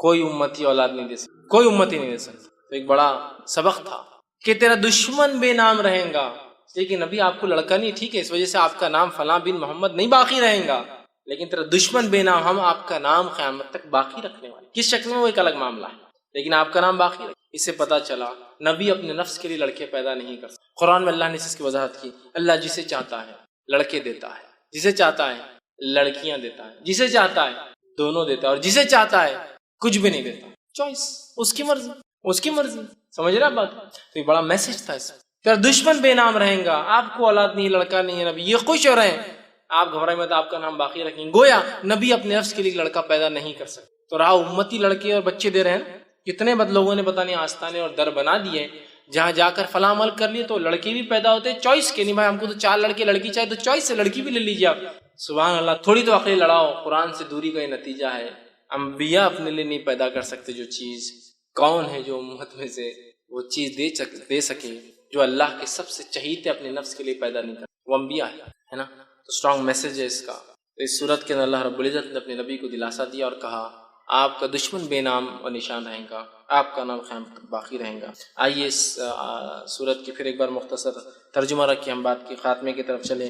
اللہ نے فرمایا انا اعطیناک، اے نبی ہم نے آپ کو خیر کثیر، حوض کوثر اور جو ہے بہت سارا خیر عطا فرمایا، فصل لربک وانحر، تو آپ نماز قائم کی، اللہ کا ذکر کیجیے اور قربانی دیجیے، نہر کیجیے، اونٹ قربان کیجیے، اونٹ کو قربان کرنے کے خاص طریقے کو نہر کریے، ان شانیک والابتر، جو دشمن یہ سمجھتا ہے کہ آپ کو بیٹا نہ ہونے سے نسل ختم ہو گئی، وہ دشمن کو ہم بے نام و نشان دم کٹا بغیر کسی نام کا رکھیں گے، اور آپ کا نام نبی ہم ہمیشہ کے لیے باقی رکھیں گے۔ اور یہ بھی خیر کثیر کا حصہ ہے کہ نبی کا بیٹا نہ ہونے کے باوجود بھی آپ کا نام لیا جا رہا ہے، لیا جائیں گا، لیا جاتا رہا ہے۔ تو بہرحال یہ اس صورت کا بہرحال کچھ میسج تھا۔ ہمیں چاہیے کہ ہم جو ہے اللہ کا شکر ادا کریں، جو بھی نعمت اللہ نے دی ہے اس کے لیے نماز اور ہم قربانی کر سکتے ہیں، اور اولاد ہونا یا نہ ہونا، لڑکے ہونا نہ ہونا، یہ اللہ کی طرف سے ہے۔ ہم کبھی شرک نہ کریں ان تمام کاموں کے، اور نہ ہی نماز میں اور نہ ہی قربانیوں میں ایسا کوئی کام کریں جس سے اللہ ناراض ہوتا ہے یا جس سے اللہ کی ناراضگی حاصل ہوتی ہے۔ تو یہ تھوڑی سی بہرحال بات تھی۔ اور دیکھیے یہ صورت کتنی مختصر، صرف 3 آیتوں پر مشتمل تھی، کتنے بہترین پیغام لیے ہوئی تھی اپنے اندر۔ تو پورا قرآن جب ہم کھول کر پڑھیں گے کتنی ساری باتیں ہمارے سامنے آئیں گی۔ بہت سارے لوگ ہوتے ہیں انٹرنیٹ پر جب یہ ویڈیو جاتے ہیں بہت گالیاں لکھتے ہیں، بہت گالیاں بکتے ہیں، ٹھیک، لیکن ہم ان گالیوں کو برائی کے انداز میں لیتے ہیں، ہم اچھائی کے انداز میں لیتے ہیں کہ میرے بھائی کو علم نہیں، لیکن کم از کم یہ خوشی ہوتی کہ سن تو رہے، کبھی آج نہیں کل بات سمجھ میں آ جائے، کلک ہو جائے، بات تو صحیح ہے کہ انبیاءوں کو اولاد نہیں تھی، کیسے کوئی انسان جو امتی ہوگا جس کا کوئی مقام اور کوئی حیثیت نبی کے سامنے دھول کے برابر بھی نہیں ہے، کیسے وہ دے سکتا ہے؟ تھوڑا غور تو کرے انسان۔ اولاد دینا زندگی دینے کے برابر ہے، اولاد دینا زندگی دینا، جو خود مر چکے ہیں وہ کیا زندگی دوسروں کو دیتے ہیں؟ جس کے پاس جو ہوتا ہے وہی مانگا جاتا ہے میرے بھائی، جو خود اپنے نفس کو نہیں، اگر کوئی اولاد دے سکتا تو اپنے آپ کو رینیو کرا سکتا تھا، زندگی نہیں کرا سکا۔ تو بہرحال مقصد ہے اللہ کی کتاب کو ہم تھام لیں۔ تو بہت ساری ایسی گراہیں جو شیطان مان دیتا ہے نا، گراہیں، وہ گراہیں کھل جاتی ہے، اور شرک اور بدعت اور کفر اتنا عام ہو چکا ہے اس امت میں کہ اللہ رحم کرے، نمازوں کو غیر اللہ کے لیے پڑھا جا رہا ہے، قبلے کے الٹا پڑھا جا رہا ہے، خبروں کے اوپر خبر والوں کے لیے پڑھا جا رہا ہے، قربانی اللہ کے علاوہ کی جا رہی ہے، اور ہم دیکھ رہے ہیں ہم آج کے سوسائٹی میں بیٹوں کو سب کچھ سمجھ رہے ہیں۔ یہ بھی ایک میسج ہے اس کا، بہرحال بھول گیا تھا بیچ میں، ہے نا، بیٹے رہتے سب کچھ، ارے تم کو تو بیٹیاں ہوگی پوری، اب تو گئے تم، ہوتا ہے نا بہت سے لوگ، ارے تم اللہ رحم کرے یار ان کو پوری بچیاں ہیں، اس میں رحم کی کیا بات ہے؟ اللہ نے رحم کیا تبھی تو بچیاں ہیں، اور ایک ایسا رحم کیا اور کیسے بچیوں سے کیا رحم ہوتا ہے؟ آپ سن کی واضح حدیث ہے، جس نے 3 لڑکیوں کو پالا پرورش کی اور نکاح کر دیا وہ میرے ساتھ جنت میں، ایسا بتایا ایک دم نزدیک۔ کسی نے کہا اللہ کے رسول 2 کا کیا؟ تو کہا جس نے 2 کے ساتھ بھی کیا وہ میرے ساتھ، تو رحم تو کر دیا نا پہلے ہی۔ یہ جس کو کہتے ہیں نا بہت بڑے نقصان پہ وہ بولتے ہیں نا صبر کرو صبر لے، ویسے حالات ہو چکے۔ ہم یہ بات بھی یاد رکھیں، ہمارے نبی کو لڑکیاں تھیں، لڑکیوں اور لڑکوں کی وجہ سے نام باقی نہیں ہوتے ہیں، نام باقی ہمارے اعمال کی وجہ سے، اخلاص کی وجہ سے۔ بہت سارے لوگ جن کی نسل ہی آگے نہیں چلی، جنہوں نے نکاح ہی نہیں کی، کیا ان کے نام نہیں لیتے ہیں؟ بڑے بڑے علماء دیکھیں آپ، بہت سارے ایسے جنہوں نے شادی نہیں کی، زندگی حالات وقت زمانہ نہیں آیا، جیلوں میں زندگیاں گزار دی، جوان ہوئے جیل میں ہوئے، بوڑھے ہوئے جیل میں، مر گئے جیل میں، شادی نہیں کی، نام لیتے ہیں نا، نام لیتے ہیں ان کے کام کی وجہ سے، سمجھ رہے ہیں آپ بات کو؟ تو لہٰذا یہ کوئی مایوسی کی شکل نہیں ہے جن کو لڑکا نہیں ہو وہ ڈپریسڈ ہے، ہم کیوں لڑکا نہیں ہو رہا ہے نا، اور لڑکا نہیں ہو رہا یا پھر اللہ نے لڑکیوں کی نعمتیں عطا کی تو پریشان ہے کہ اب ان کا بوجھ کیسے حل کریں گے، ان کو کیسے پالیں گے، کیسا بڑا کریں گے، زمانہ تو یوں آ رہا، زمانہ کیوں آ رہا ہے؟ میرے بھائی تو رزاق نہیں ہے، میں رزاق نہیں ہوں، رزق دینے والا کوئی اور ہے۔ جب میں پیدا ہوا تھا تو مجھے جب کھلایا تو مجھے پوری امید ہے جتنا میرا بچہ پیدا ہوا جو لے کے آئے وہ کھا کے جائیں گا، اور یہ بات یاد رکھیے میرے رزق کی فکر مجھے نہیں ہوتی ہے، میرے رزق کی فکر کسی نے کر لی ہے، اور میرا رزق جب میں اپنے ماں کے پیٹ میں 4 مہینے کا تھا وہ لکھا جا چکا ہے، وہ تو مجھے ملنا ہی ہے، بس میرا کام اس کے لیے میں کوشش کروں، یہ تو میرا ایمان ہے نا۔ اور علامہ صالح العثیمین رحمہ اللہ بڑی پیاری بات فرمایا کرتے تھے، جو لوگ ہوتے ہیں نا انہیں لڑکا بڑھاپے کا سہارا بنتا، کیا ہے کہ سہارے وارے بنتے، نیک رہا تو ٹھیک، ورنہ آدمی مرتے مرتے تک بولتا ہے کہ اس نے میری سنا نہیں، اس نے میری سنا، مطلب گویا جاتے وقت ہی بدوائیں دے کے جاتا ہے، اس کی زندگی برباد ہو جاتی ہے، اس کی بھی ختم ہو جاتی ہے۔ ایسا کچھ بھی نہیں لڑکی اور لڑکیوں کے اندر۔ صالح حسین رحمہ اللہ بڑی پیاری بات فرمایا کرتے تھے، اولاد ہم کیوں پیدا کرتے ہیں؟ وہ کہتے تھے ہم اولاد اس لیے نہیں پیدا کرتے کہ اولاد ہمیں کھلائے پلائے بڑھاپے کا سہارا بنے، ہم اولاد اس لیے پیدا کرتے ہیں کہ یہ اللہ کی عبادت کرے، یہ موٹو ہے۔ تو لڑکی بھی کرتی ہے اور لڑکا بھی کرتا ہے، اللہ ہے نا، تو یہ مشن سے کوئی رہ کہ اللہ دینے والا ہے، لڑکیاں دے لڑکا دے، جو دیا اچھا، جس کو نہیں ہے وہ کیا بول رہا، اللہ کچھ بھی دے تو چلتا، جس کو لڑکیاں دے تو نہیں اللہ ایک ہاتھ تو لڑکا ہونا چاہیے، جس کو ایک دے دیا اللہ 2 ہو گئے تو جوڑی ہو جاتی نا، اکیلا جو ہے پریشان رہے، 2 ہو گئے تو اللہ 3 ہو گئے زیادہ اچھا رہتا نا، اگر ایک آدھ میں سے کچھ ہو گیا کر گیا تو مطلب سیف سائڈ اسٹیپ نہیں ہونا پھر ان کو، اب 3 ہو گئے تو نہیں اللہ 4 ہو گئے تو 2 جوڑی برابر ہو جاتے ہیں، مطلب ناشکری کی تو حد شروع سے لے کر آخر تک ہے ہماری، نہیں ہے تو ناشکری، کچھ تو بھی دے دیا اللہ چلے گا، دے دیا تو ناشکری کہ ایسا اور ویسا کیوں دیا، چوائس اس میں کہ نہیں اللہ پہلا کم از کم لڑکا ہو جائے، دوسرا کچھ بھی ہو چلتا، کم از کم فرسٹ شاٹ میں اپن کامیاب ہو جاتے، نیکسٹ دیکھا جائے گا لڑکی ہو تو پھر چل جائیں گا، کم از کم ایک لڑکا ہو جائے تو تسلی تو ہو جاتی ہے نا، سب کچھ بھی نہیں یاد رکھیے، کچھ بھی نہیں، لڑکیاں ہیں تو بہت مشکل ہوں گی، لڑکے تو بہت آسانی، کچھ بھی نہیں ہے، لڑکیاں رہی تو لڑکیاں کیا نعمت ہے میں بتاتا ہوں آپ کو، کہ آپ اپنے کمرے میں ہیں، ماں باپ آپ کو بڑے لڑکے ہیں ماشاءاللہ، لڑکا بازو کمرے میں رہتا اپنے بیوی کے ساتھ، آپ بوڑھے ماں باپ ہے، لڑکا بازو کمرے،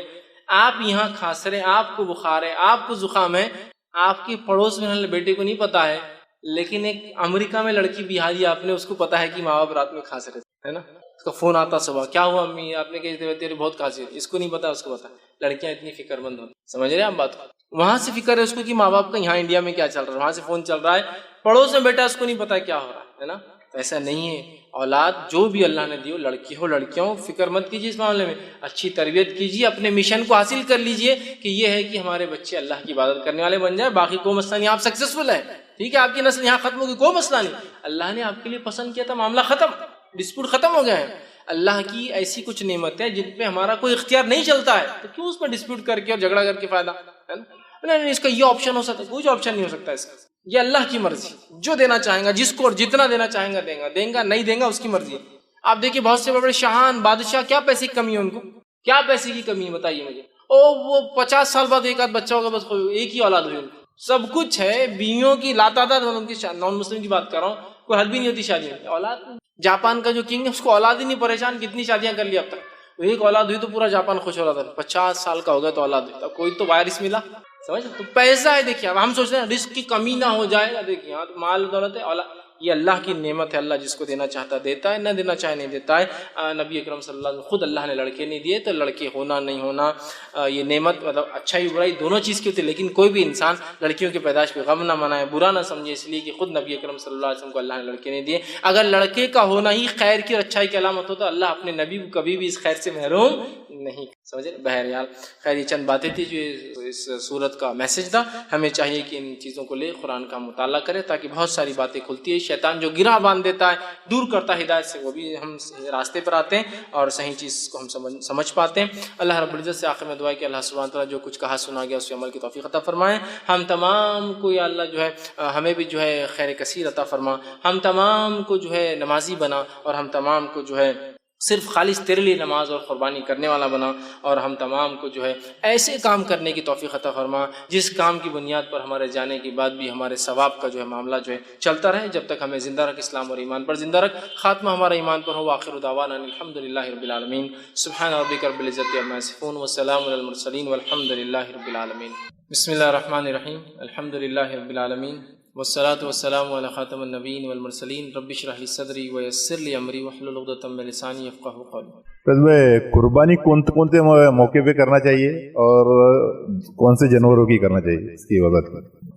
بھائی نے ایک سوال کیا کہ قربانی کون سے موقع پہ کر سکتے ہیں اور کون سے جانوروں کی کر سکتے ہیں۔ دیکھیے قربانی جو ہے یہ خاص لفظ ہے، ذبیحہ ایک لفظ ہے جو ہم عام ذبح کرتے ہیں، کوئی بھی جانور جو ہم کھانے پینے کے لیے استعمال کرتے ہیں۔ قربانی خاص لفظ ہے جو اللہ کا قرب حاصل کرنے کے لیے انسان جس جانور کو ذبح کرتا ہے اس کو قربانی کہتے ہیں۔ ذبیحہ تو ہم روز کرتے ہیں، کھانے پینے کے لیے کرتے ہیں۔ بھائی کا سوال ہے قربانی کب کب کی جا سکتی ہے۔ ایک تو قربانی کی جا سکتی ہے عید کے لیے، بقرعید کے لیے، جو کہ 4 دن ہوتی ہے، یوم النحر 10 ذی الحجہ، اور اس کے بعد ایام تشریق 3 دن ہوتے ہیں اس کے بعد، تو گویا 10 ذی الحجہ، 11 ذی الحجہ، 12 ذی الحجہ، 13 ذی الحجہ، یہ 4 دن۔ اس کے علاوہ انسان نظر مانا وہ قربانی کر سکتا ہے، مثال کے طور پہ منت جس کہ اللہ فلاں ہوں تو فلاں، جیسا اس صحابی نے ایک منت مانگی تھی نظر کہ فلاں جگہ وہ قربانی کریں گے، وہ صحیح مسلم کی روایت ہے، تو منت یا نظر کی قربانی کی جا سکتی ہے۔ اسی طرح شکرانے میں بھی قربانی کی جا سکتی ہے کہ اللہ کوئی نعمت عطا کر دے، شکرانے میں وہ کرتے، جیسے کہ اولاد کی نعمت اللہ نے عطا کی تو عقیقہ کیا جاتا ہے، یہ شکرانے کے طور پر ہے، ٹھیک ہے، کہ ایک نعمت اللہ نے دی اور ہم اس کو جو ہے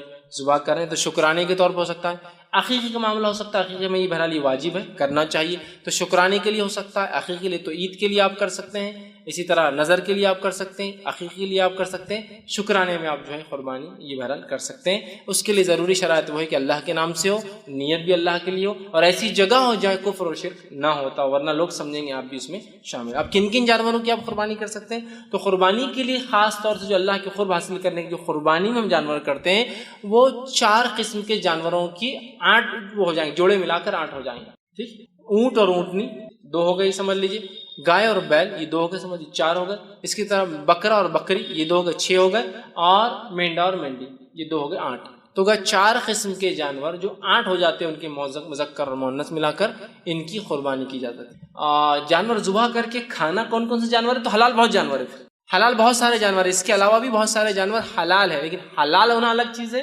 قربانی کے لیے، اس لیے میں نے پہلے فرق کیا، قربانی اللہ کی قرب حاصل کرنے کے لیے ہوتی ہے، تو خاص قربانی جو 4 دن ہم کرتے ہیں اس میں تو یہ 4 جانور ذبح۔ حلال کے اعتبار سے آپ بھینس کھانا چاہے کھائیے، حلال ہے، آپ ہرن کھانا چاہیے اگر آپ کے علاقے میں آپ کو اجازت ہو تو وہ حلال ہے، آپ کر سکتے ہیں۔ اسی طرح جو ہے گھوڑا آپ کھا سکتے ہیں، گھوڑا بھی حلال ہے یاد رکھیے، لیکن اب اس سے آپ بہت زیادہ پریشان مت ہوئیے، حلال ہے، لیکن ہمارے پاس چونکہ اکثریت یہ جانتی نہیں ہے اور یہ بہت عجیب و غریب مسئلہ بن جاتا ہے اگر کوئی بیان کرے تو، لیکن گھوڑا جو ہے ایک ایسا جانور ہے جو حلال ہے اور اس کو کھایا جا سکتا ہے۔ اسی طرح جو ہے جنگلی گدھا آپ کھا سکتے ہیں، اور شہری گدھا بولے تو یہ گدھا جو ہوتا ہے، شروعات کے دور میں اللہ کے رسول نے اجازت دی تھی گدھوں کی، لیکن بعد میں کہا کہ جنگلی گدھا حلال ہے، اور شہر میں جو چلتے چھوٹے گدھے ہوتے ہیں نا یہ بہرحال ہمارے لیے حلال ہے۔ بہرحال ایسے بہت سارے اور بھی جانور ہیں، تو حلال کی طرح سے مچھلیاں تو پوری حلال ہے، وہ ایک الگ قربانی کے لیے، لیکن یہ 4 جانور کھانے کے اعتبار سے، حلال کے اعتبار سے بہت سارے، بہرحال اس میں سے آپ جو چاہے وہ کھا سکتے ہیں۔ اس نے ایک سوال کیا کہ ابراہیم علیہ السلام نے بھی اولاد ہونے کے لیے منت مانگی تھی، کیا یہ بات صحیح ہے؟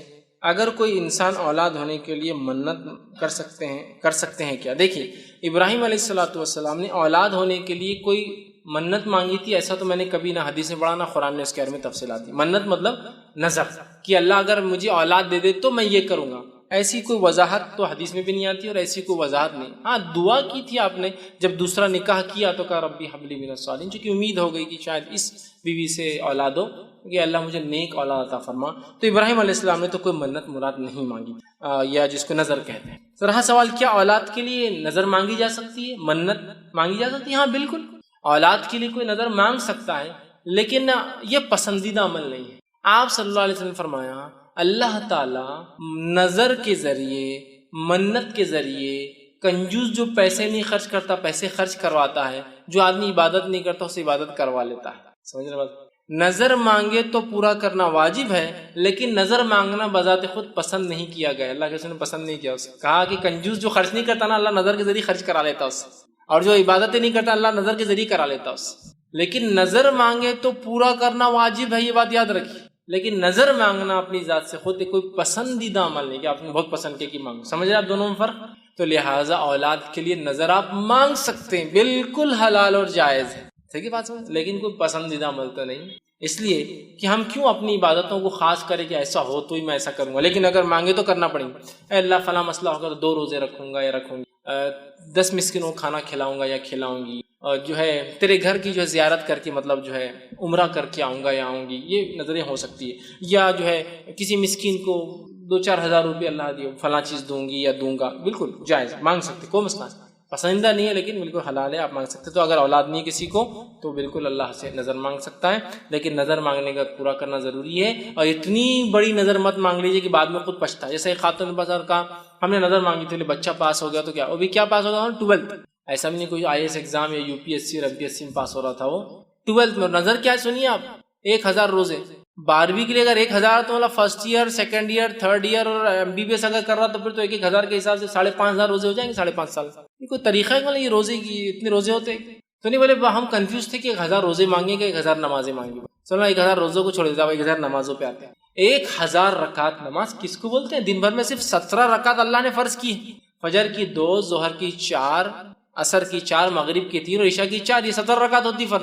1000 رکعتیں مطلب اگر ڈیلی 17 اور واجب الوتر ملا کے ہم 20 کر لیتے ہیں تو وہ 20 کے حساب سے ڈیلی آپ لگائیے انہوں نے کتنی نمازیں مانگ لی، کتنی 1000 رکعت، کئی مہینوں کی نماز. 30 دن کے اندر 600 رکعت پڑھتا ہے انسان، صرف فرائض پڑھے تھا. 2 مہینے کی نماز کچھ مطلب یہ تو کہ میں نے کہا آپ مانگتے 2 رکعت 20 رکعت زیادہ، یہ کیا آپ نے مانگ لیا 1000 رکعت.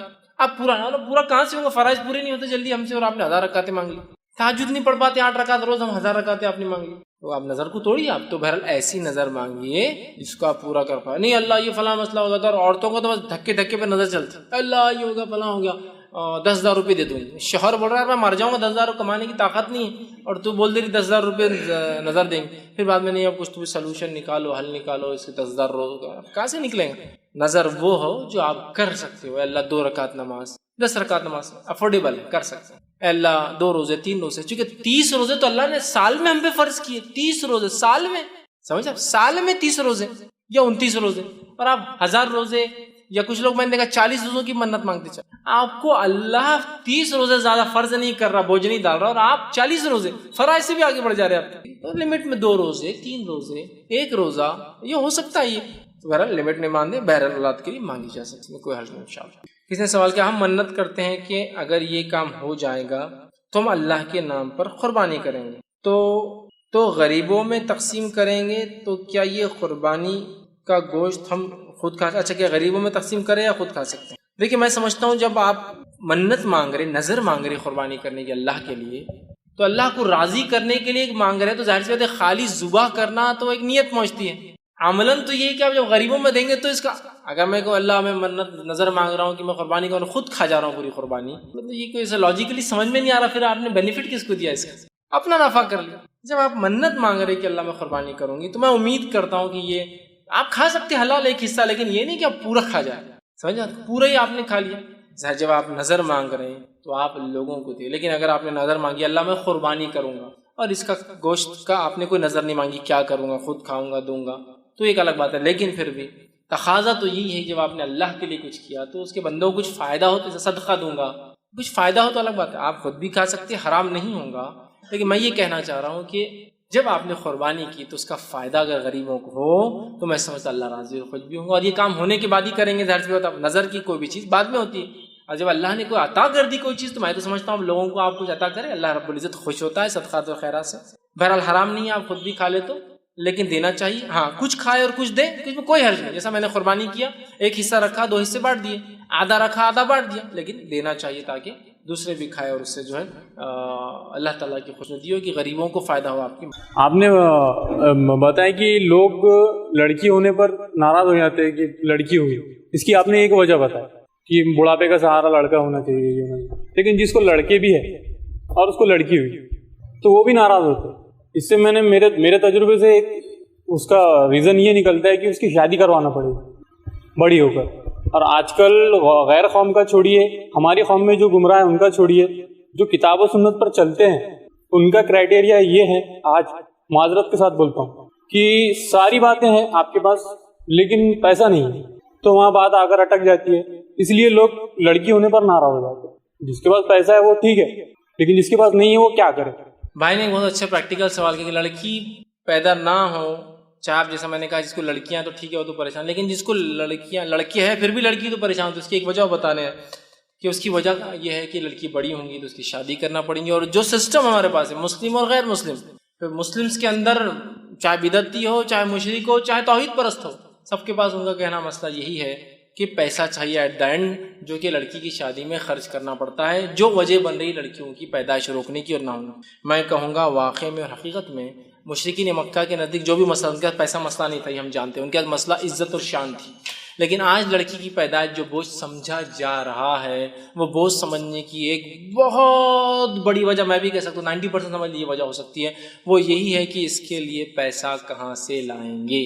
پرورش کرو، پڑھاؤ لکھاؤ اور پھر شادی بھی کرو تو اس کے ساتھ. یہ بہت خطرناک مسئلہ ہے. اب کیا کیا جا سکتا ہے اس معاملے میں؟ ہم تو سمجھا کے تھک گئے، بول کے میں تو تھک جاتا ہوں. کبھی کبھار تو اتنا سخت بولتا ہوں کہ کچھ لوگ مجھے ملتے ہیں تو بولتے فیض بھائی اتنا بھی سخت نہیں دینا، تھوڑا سا اگر آپ تھوڑا کم بولے تو اچھا. آپ ڈائریکٹ اس کو حرام بول دیتے ہیں، رسموں کو حرام بول دیتے ہیں. میں اس لیے کہتا ہوں تم رسموں میں پیسہ خرچ کرواتے ہو، شادی میں پیسہ خرچ کرواتے ہو، آنے جانے کا بھاڑا ان سے لیتے ہو، ولیمے ان سے کراتے ہو. بہت سے لوگ میں نے کہا ولیمہ لڑکی والے کر کے دیتے ہیں، تم سب کرواتے ہو. تو پھر میں کیوں نہیں بولوں گا ان چیزوں کو حرام جو آپ کو غلط چیز کی. ایک چیز جو غلط چیز کی طرف لے جاتی ہے اس کی پوری چین غلطی ہوتی ہے. آپ نے فرمایا نا کہ لعنت ہو شخص پر جو انگور لگائے. انگور لگانا حرام نہیں ہے، بس بازو شراب کا کارخانہ انگور چلے جائیں گی، اس نیت سے لگائے تو لعنت ہے. پھر لعنت تو جو توڑے، لعنت تو جو ٹرانسپورٹ کرے، لعنت تو جو پیسے، لعنت جو پیک کرے، لعنت تو جو بنائے، لعنت تو جو سرو کرے، لعنت تو جو بیچے، سب پر لعنت. اور لعنت تو جو لکھے 9 لوگوں پہ لعنت. شروعات جس سے بھی سب حرام.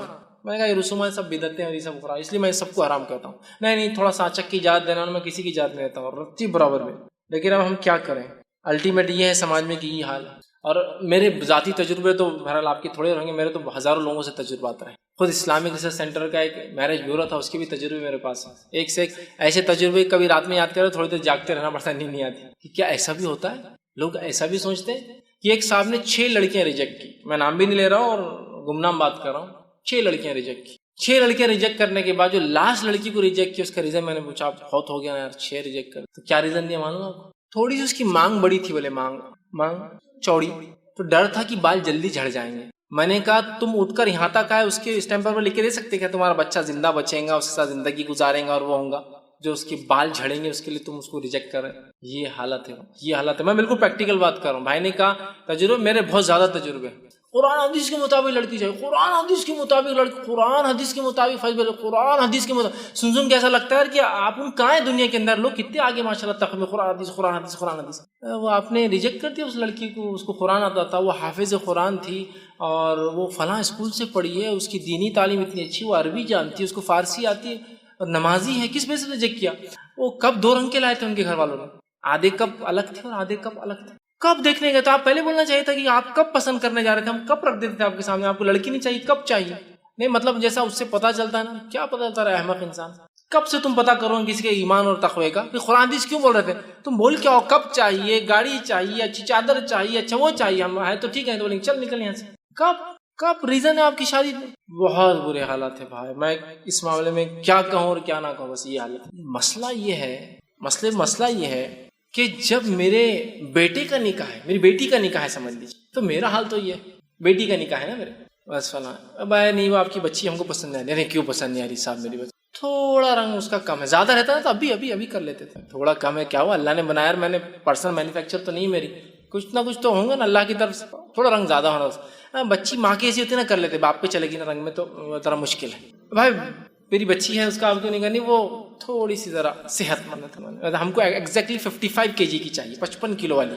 آپ کی تھوڑی 58 کلو تک بھر جا رہی ہے, تو مرغی خریدنے جا رہے ہیں نا ویٹ کے حساب سے, آپ کی 58 ہو جا رہی ہے, تھوڑا 3 kg ایکسس ویٹ ہو رہا ہے اس کا, تو میں نہیں لے سکتا. تو یہ قدموں میں گر رہا ہے شادی کرنا. تو یہ تو بات سمجھ میں آ رہی ہے کہ سماج ایسا ظلم کر رہا ہے, یہ غلط. اب اس کی بیٹی سمجھو جیسے تیسے شادی ہو گئی, الحمدللہ. اب یہ نکل رہا ہے مرد اور عورت ساسوں سے جو بننے والے, کیا کے لیے, بہو تلاش کرنے. تب پرانے واقعات یاد رکھنا چاہیے نا, ہم نے کیسا ہوا تھا, وہ اپنی بچی کیسے کیسے ریجیکٹ کیے تھے لوگوں نے, اپن کتنے پریشان ہو گئے تھے, اپن نے اب دوسروں تک ملے. اب تو بھی وہی دلدل میں اور کیچڑ میں پڑا ہوا ہے. پھر نہیں, آپ کی بچی تھوڑی اگر گوری ہوئی تو ارے پھر ابھی اللہ نے کو چٹکے دیا اور ایک سہولت دیا, پھر وہی حرکت. تو میں نے اس لیے ایک لیکچر میں کہا تھا کہ جب عورتیں زیادہ کرتی, عورت جب داماد ڈھونڈنے کے لیے نکلتی ہے تو بھکاری کی شکل میں نکلتی ہے, کوئی تو کر لے بھائی میری بچی تھوڑی کم کلر کی ہے, تھوڑی زیادہ صحت مند, بھکاری. اور جب بہو ڈھونڈنے نکلتی ہے تو پھر کنگ رہتی ہے, کنگ, ریجیکٹ سب ریجیکٹ نہیں. اور پھر شانہ کوا کہاں بیٹھتا, میں تو ہمیشہ بولتا ہوں جا کے, مجھے پتا ہے بھائی, مجھے بولنے کی شانہ کوا وہیں بیٹھتا ہے جا کے, مجھے پتا ہی کہ تو اللہ تعالیٰ نے ایسا نس پہ نشتہ دیتا, پھر اللہ تعالیٰ جا کر کے پھر وہ زندگی بھر بولتا ہے یار غلطی ہوئی, یار دینداری, اب چھوڑے چھوٹتی نہیں, بھاگے تو وہ وہاں برابر آ جاتی, جا تم بھاگے تو تم سے دور ہو سکتے نہیں. اب وہ ہاتھ پیر جو سماج بولتا بابا رکھو, تم نے کتنے لوگوں کو تکلیف دی, ان کے دل سے ہائے بدوائیں نہیں نکلیں گی کیا. تو یہ بھی ایک پریکٹیکل ایشو ہے. تو لیکن ریئل پریکٹیکل ایشو ہے کہ بچیوں کی پیدائش پہ جو آج ہم غم زدہ ہیں, اس کا ریزن یہی ہے پیسہ.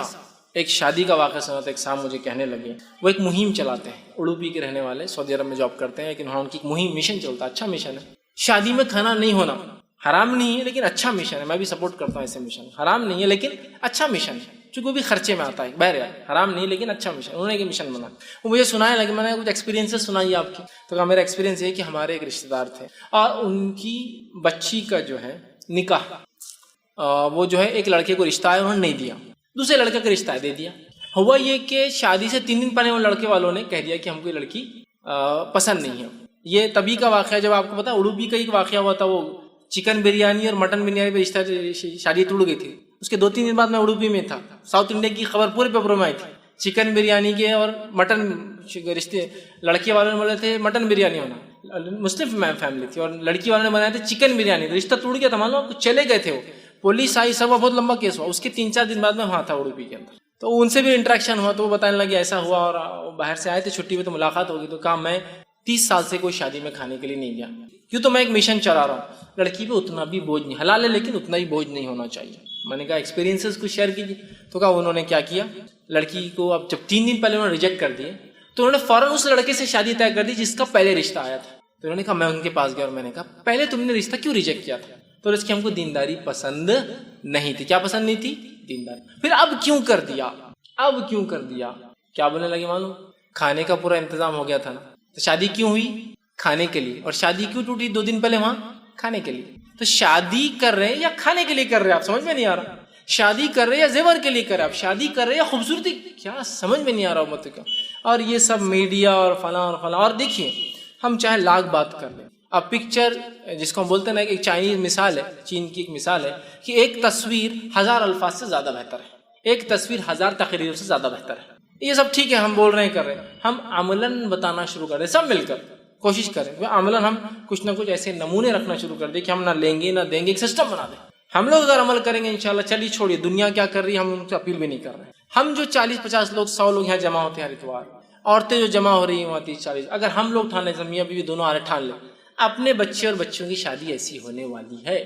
چلو اپنی بچیوں کی شادی مجبوراً اپنے کو دینا پڑے, ایک الگ شکل ہے, لیکن بچوں کی شادی میں تو اپن بالکل برداشت نہیں کریں گے, تاکہ کم از کم ایک خاندان کو تو اپن سہولت دے اپنی طرف سے, ایک خاندان. یہ آخرت میں انشاءاللہ بہت اچھا بدلہ ملے. یہ اگر طے کر لے, چلو لڑکیوں کا مجبور ہے, یا پھر ایسا طے کرے کہ ہم اپنے اندر ایک ایسا سماج سوسائٹی بنائیں گے کہ ہم ایک دوسرے میں لڑکے لڑکیاں دیں گے تاکہ کوئی لین دین نہ ہو, پھر خود لوگ پیچھے چلتے. لوگوں کو آج لیڈرز کی ضرورت ہے جو ان کے پیچھے وہ چلے, دے کر ایسی شادی ہوتی ہے کہ چلو سمجھ رہے ہیں آپ؟ تو یہ بہت ضروری ہے. تو ہم کو مثالیں کریٹ کرنا پڑے, ہم کو نمونے دینا پڑیں گے. میری 1000 تقریریں بھی کچھ فائدہ نہیں دینے والی. ایک نمونہ کو خاندان میں دیکھیے, لوگ سسٹم شروع ہے, سب شادیاں ویسی کرتے ہیں, لیکن ہمارے پاس ایک چلن نہیں ہے. تو لڑکی واقعی میں آج جو بوجھ مانی جا رہی ہے وہ صرف وہ اخراجات جو اس کی شادی میں آتے ہیں اس کی وجہ سے مانی جا رہی ہے. اگر وہ شادی کے اخراجات ہم کم کر دینا تو یہ مسئلہ نہیں ہوگا. یورپ اور امریکہ میں عورتوں کی تعداد مردوں سے زیادہ ہے, حالانکہ دھڑلوں سے بچوں کو مارتے بھی ہیں, ٹھیک ہے, لیکن وجود میں آئے تو پیدا بھی کرتے ہیں بلا تفریق اور فرق کے پیدا کرتے ہیں لڑکی یا لڑکا. کیوں ایسا کرتے ہیں؟ اس لیے کہ ان کے پاس دہیج کا سسٹم ہے ہی نہیں, ان کے پاس سسٹم ہی نہیں نا ان کے پاس, جس کی وجہ سے ان کو کوئی تکلیف نہیں. لڑکی پیدا ہو لڑکا پیدا ہو, سیم ان کے پاس. سمجھ رہے ہیں؟ اسلام تو اس سے آسان دین ہے. اس نے صرف یہ نہیں کہا کہ جہیز دینے کی ضرورت نہیں لڑکی کو, اس نے کہا کہ لڑکے کو ضرورت ہے کہ لڑکی کو زندگی بھر دیتا رہے جس سے شادی کرے. ایک ایکسٹرا اس کو چیز دی جو ویسٹ اور یورپ کبھی نہیں دے سکتا. ذمہ دار بنا دیا انہوں نے. کیا آزاد ہے, خرچ کی ضرورت نہیں ہے, لیکن جانوروں سے زندگی گزارتے, بچے کس کے اس کو بھی نہیں پتا آپس میں. حالت یہ اسلام نے کہا نہیں, تم ساتھ رہو گے, پوری ذمہ داری پالو گے, ایک ایکسٹرا سہولت دی عورتوں کو. تو آپ دیکھیے, تو یہاں لیکن حالات دیکھیں, لڑکی کو مارا جا رہا ہے. آپ کو پتا ہونا چاہیے جب یہ سونوگرافی مشینز آئے تھے تو بہت سارے علاقوں میں پوسٹرز لگتے تھے, 500 روپے خرچ کیجیے اور 5 لاکھ بچائیے. کیا تھے 500 روپے خرچ؟ جاؤ ڈیٹیکٹ کراؤ, لڑکی یہ معلوم ہے تو مار دو. 500 روپے خرچ کرو اور کتنے بچا لو؟ 5 لاکھ. جہیز دینا پڑیں گے نا, بڑی ہوں گی تو. اچھا انہوں نے وہ ایکسپینس ایڈ نہیں کیے جو زندگی بھر پالنے کا رہتا, وہ 5 لاکھ ایکسپینس, وہ 50 لاکھ اور یہ 55 ہو جاتے تھے. خالی شادی کا خرچہ ایڈ کیا تھا. 500 خرچ کرو 5 لاکھ بچاؤ, ہے نا.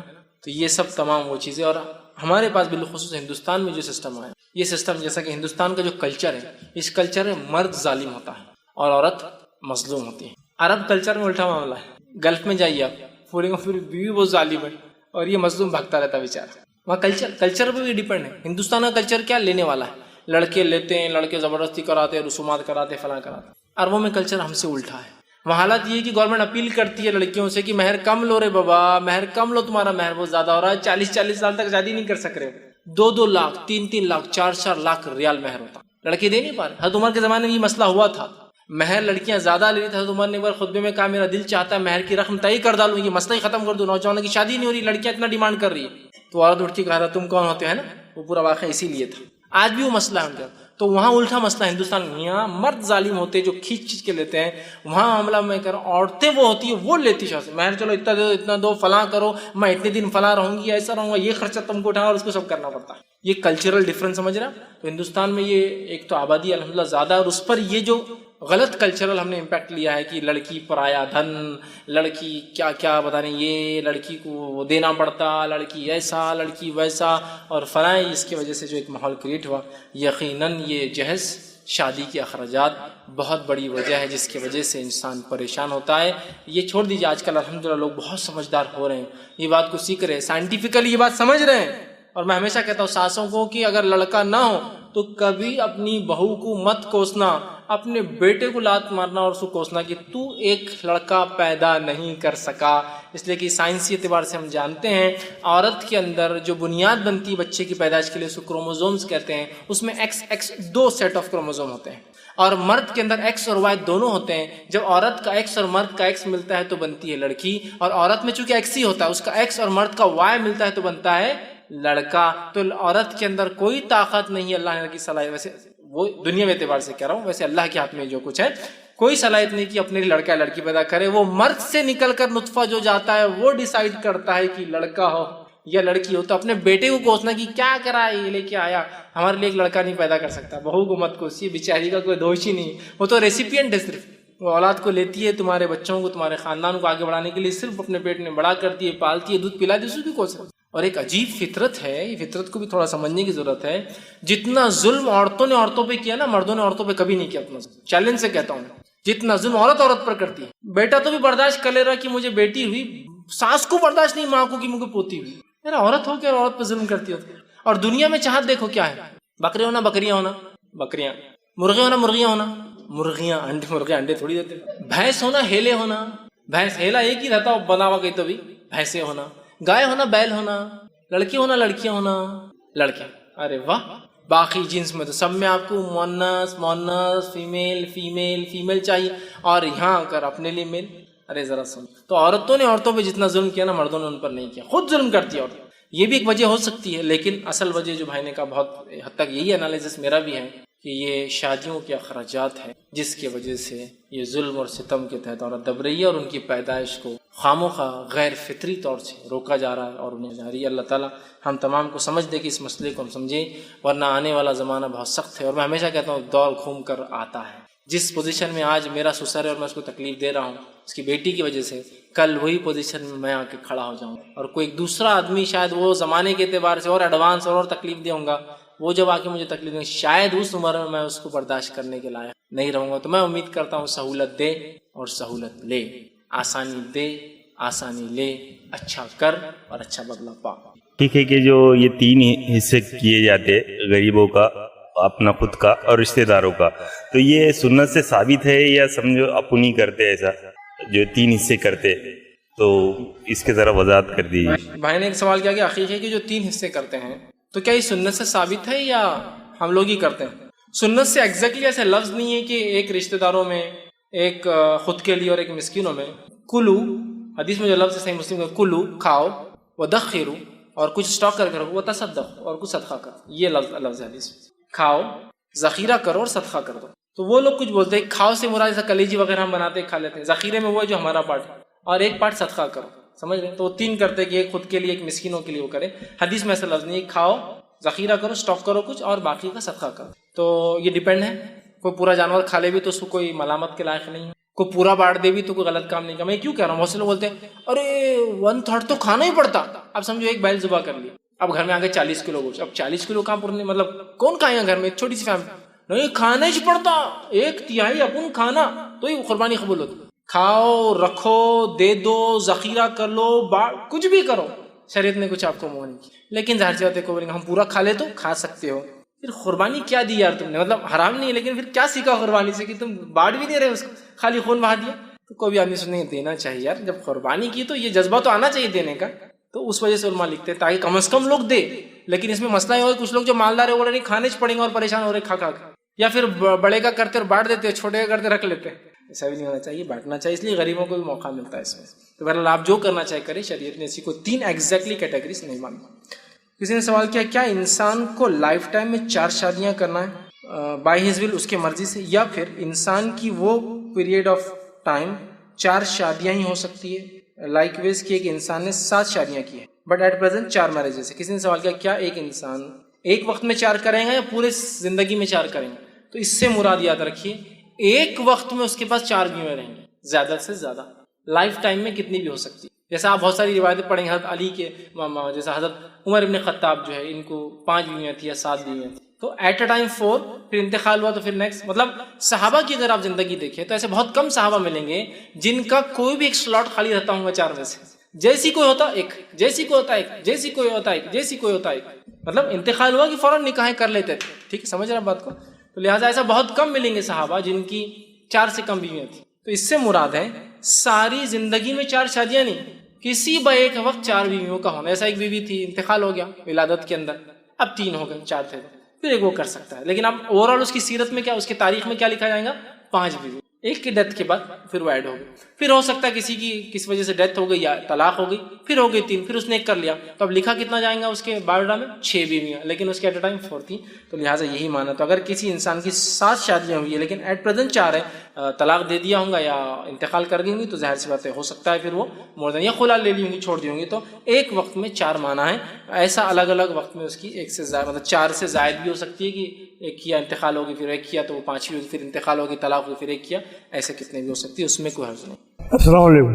یہ عام طور سے دیکھا گیا ہے کہ بڑے بڑے گھروں میں، اور آج بھی ہو رہا ہو، کہ جب نوشا اپنے گھر سے کھانے کے لیے آتا ہے تو ڈور کے پاس میں انڈے رکھ دیتے ہیں کہ وہ نوشا کے شو سے پھوٹ جائے، اور ایک آپ کے کالی مرغی کا ذبح کرنا، کالی ہونا بولتے، کالی مرغی ذبح ہونا، یہ عجیب رسم ہے، یہ آج بھی چل رہی ہے، آج بھی ہو رہی ہے یہ۔ تو میں تو نہیں سمجھتا کہ یہ ٹھیک ہے کر کے، یہ شرک ہے کہ۔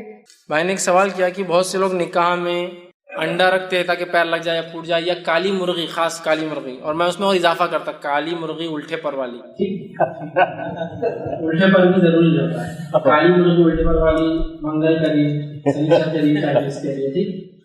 تو بہرحال اسی کی اہمیت. اگر کس نے یہ سوچا اس انڈا لگنے سے اس کو نظر نہیں لگیں گی دولہے کو, بلائیں ٹل جائیں گی, کالی مرغی نہیں ہوگا, تو اس نے شرک کیا. آپ صلی اللہ علیہ وسلم حدیث سے کسی کو کسی توہام نے کسی کام سے اگر روک لیا تو اس نے شرک کیا. یہ وہ ہے انڈے کو پیر لگ جائے گا تو دولہے کی حفاظت ہو جائے گی. مرغی اگر کالی الٹی پر اس خطرہ بتا دے یا تو فنا ہو جائے گا.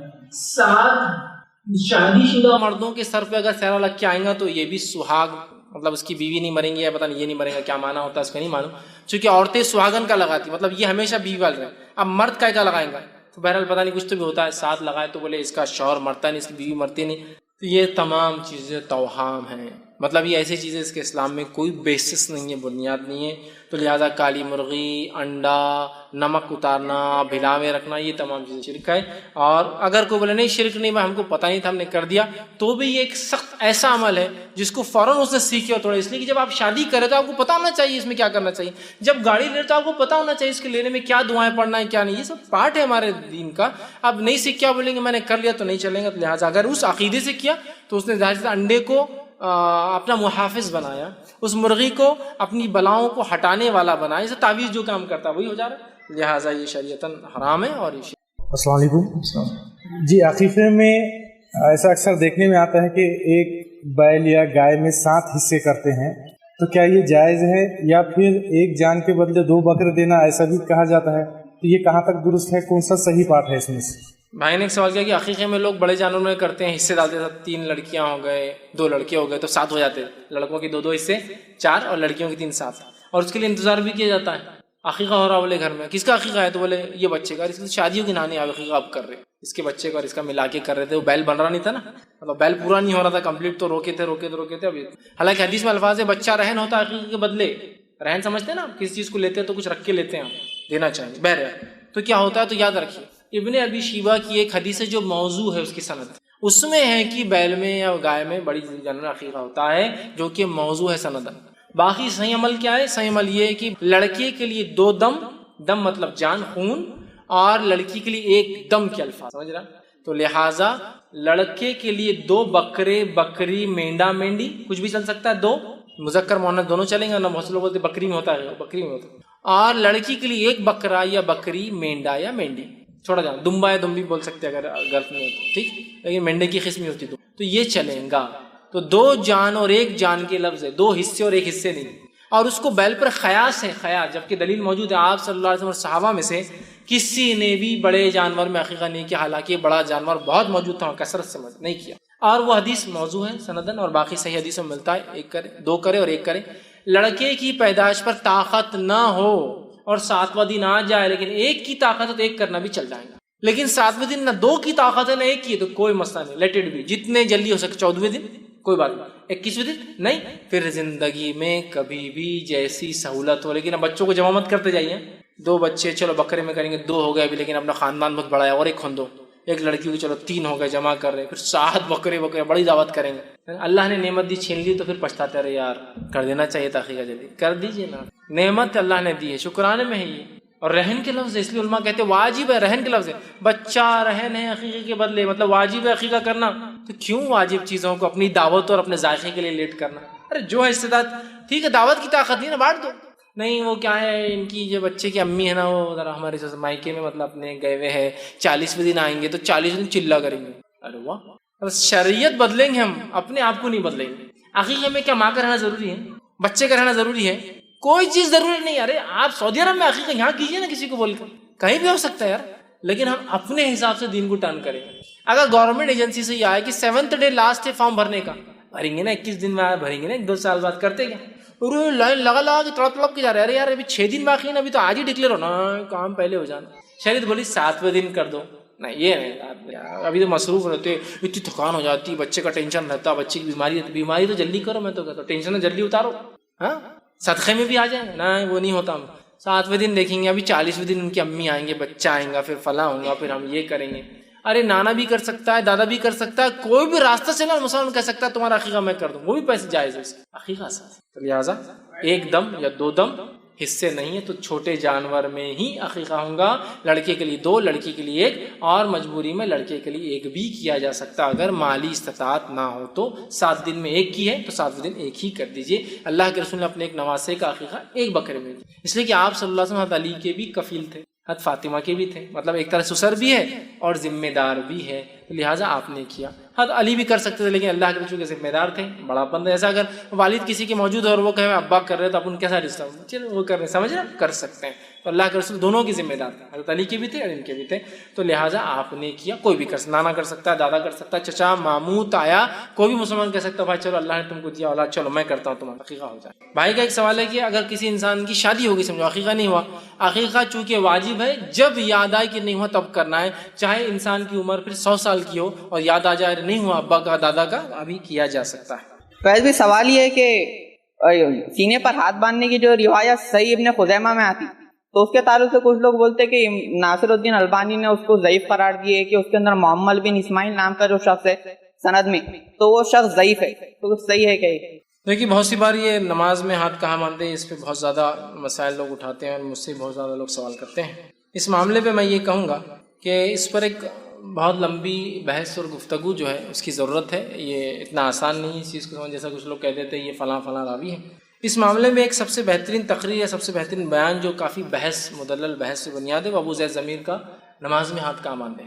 میں کہوں گا کہ آپ اس کو دیکھ لیں، اس میں بہت اچھے سے آپ کو تفصیلات مل جائیں گی، تاکہ مجھے چونکہ ایک درس سے میرے لیے ممکن نہیں کہ میں کسی بھی چیز پر بحث کروں راویوں پر، اس پر ہم ایک راوی کو صحیح کہیں گے وہ ضعیف کہہ دیں گے، وہ ضعیف کہیں گے ہم صحیح کہیں گے، تو مسئلہ نہیں، حل نہیں ہے۔ لہٰذا محدثین کا جو کلام ہے کن کن نے کیا کیسے، انہوں نے بہت تفصیل میں رکھا۔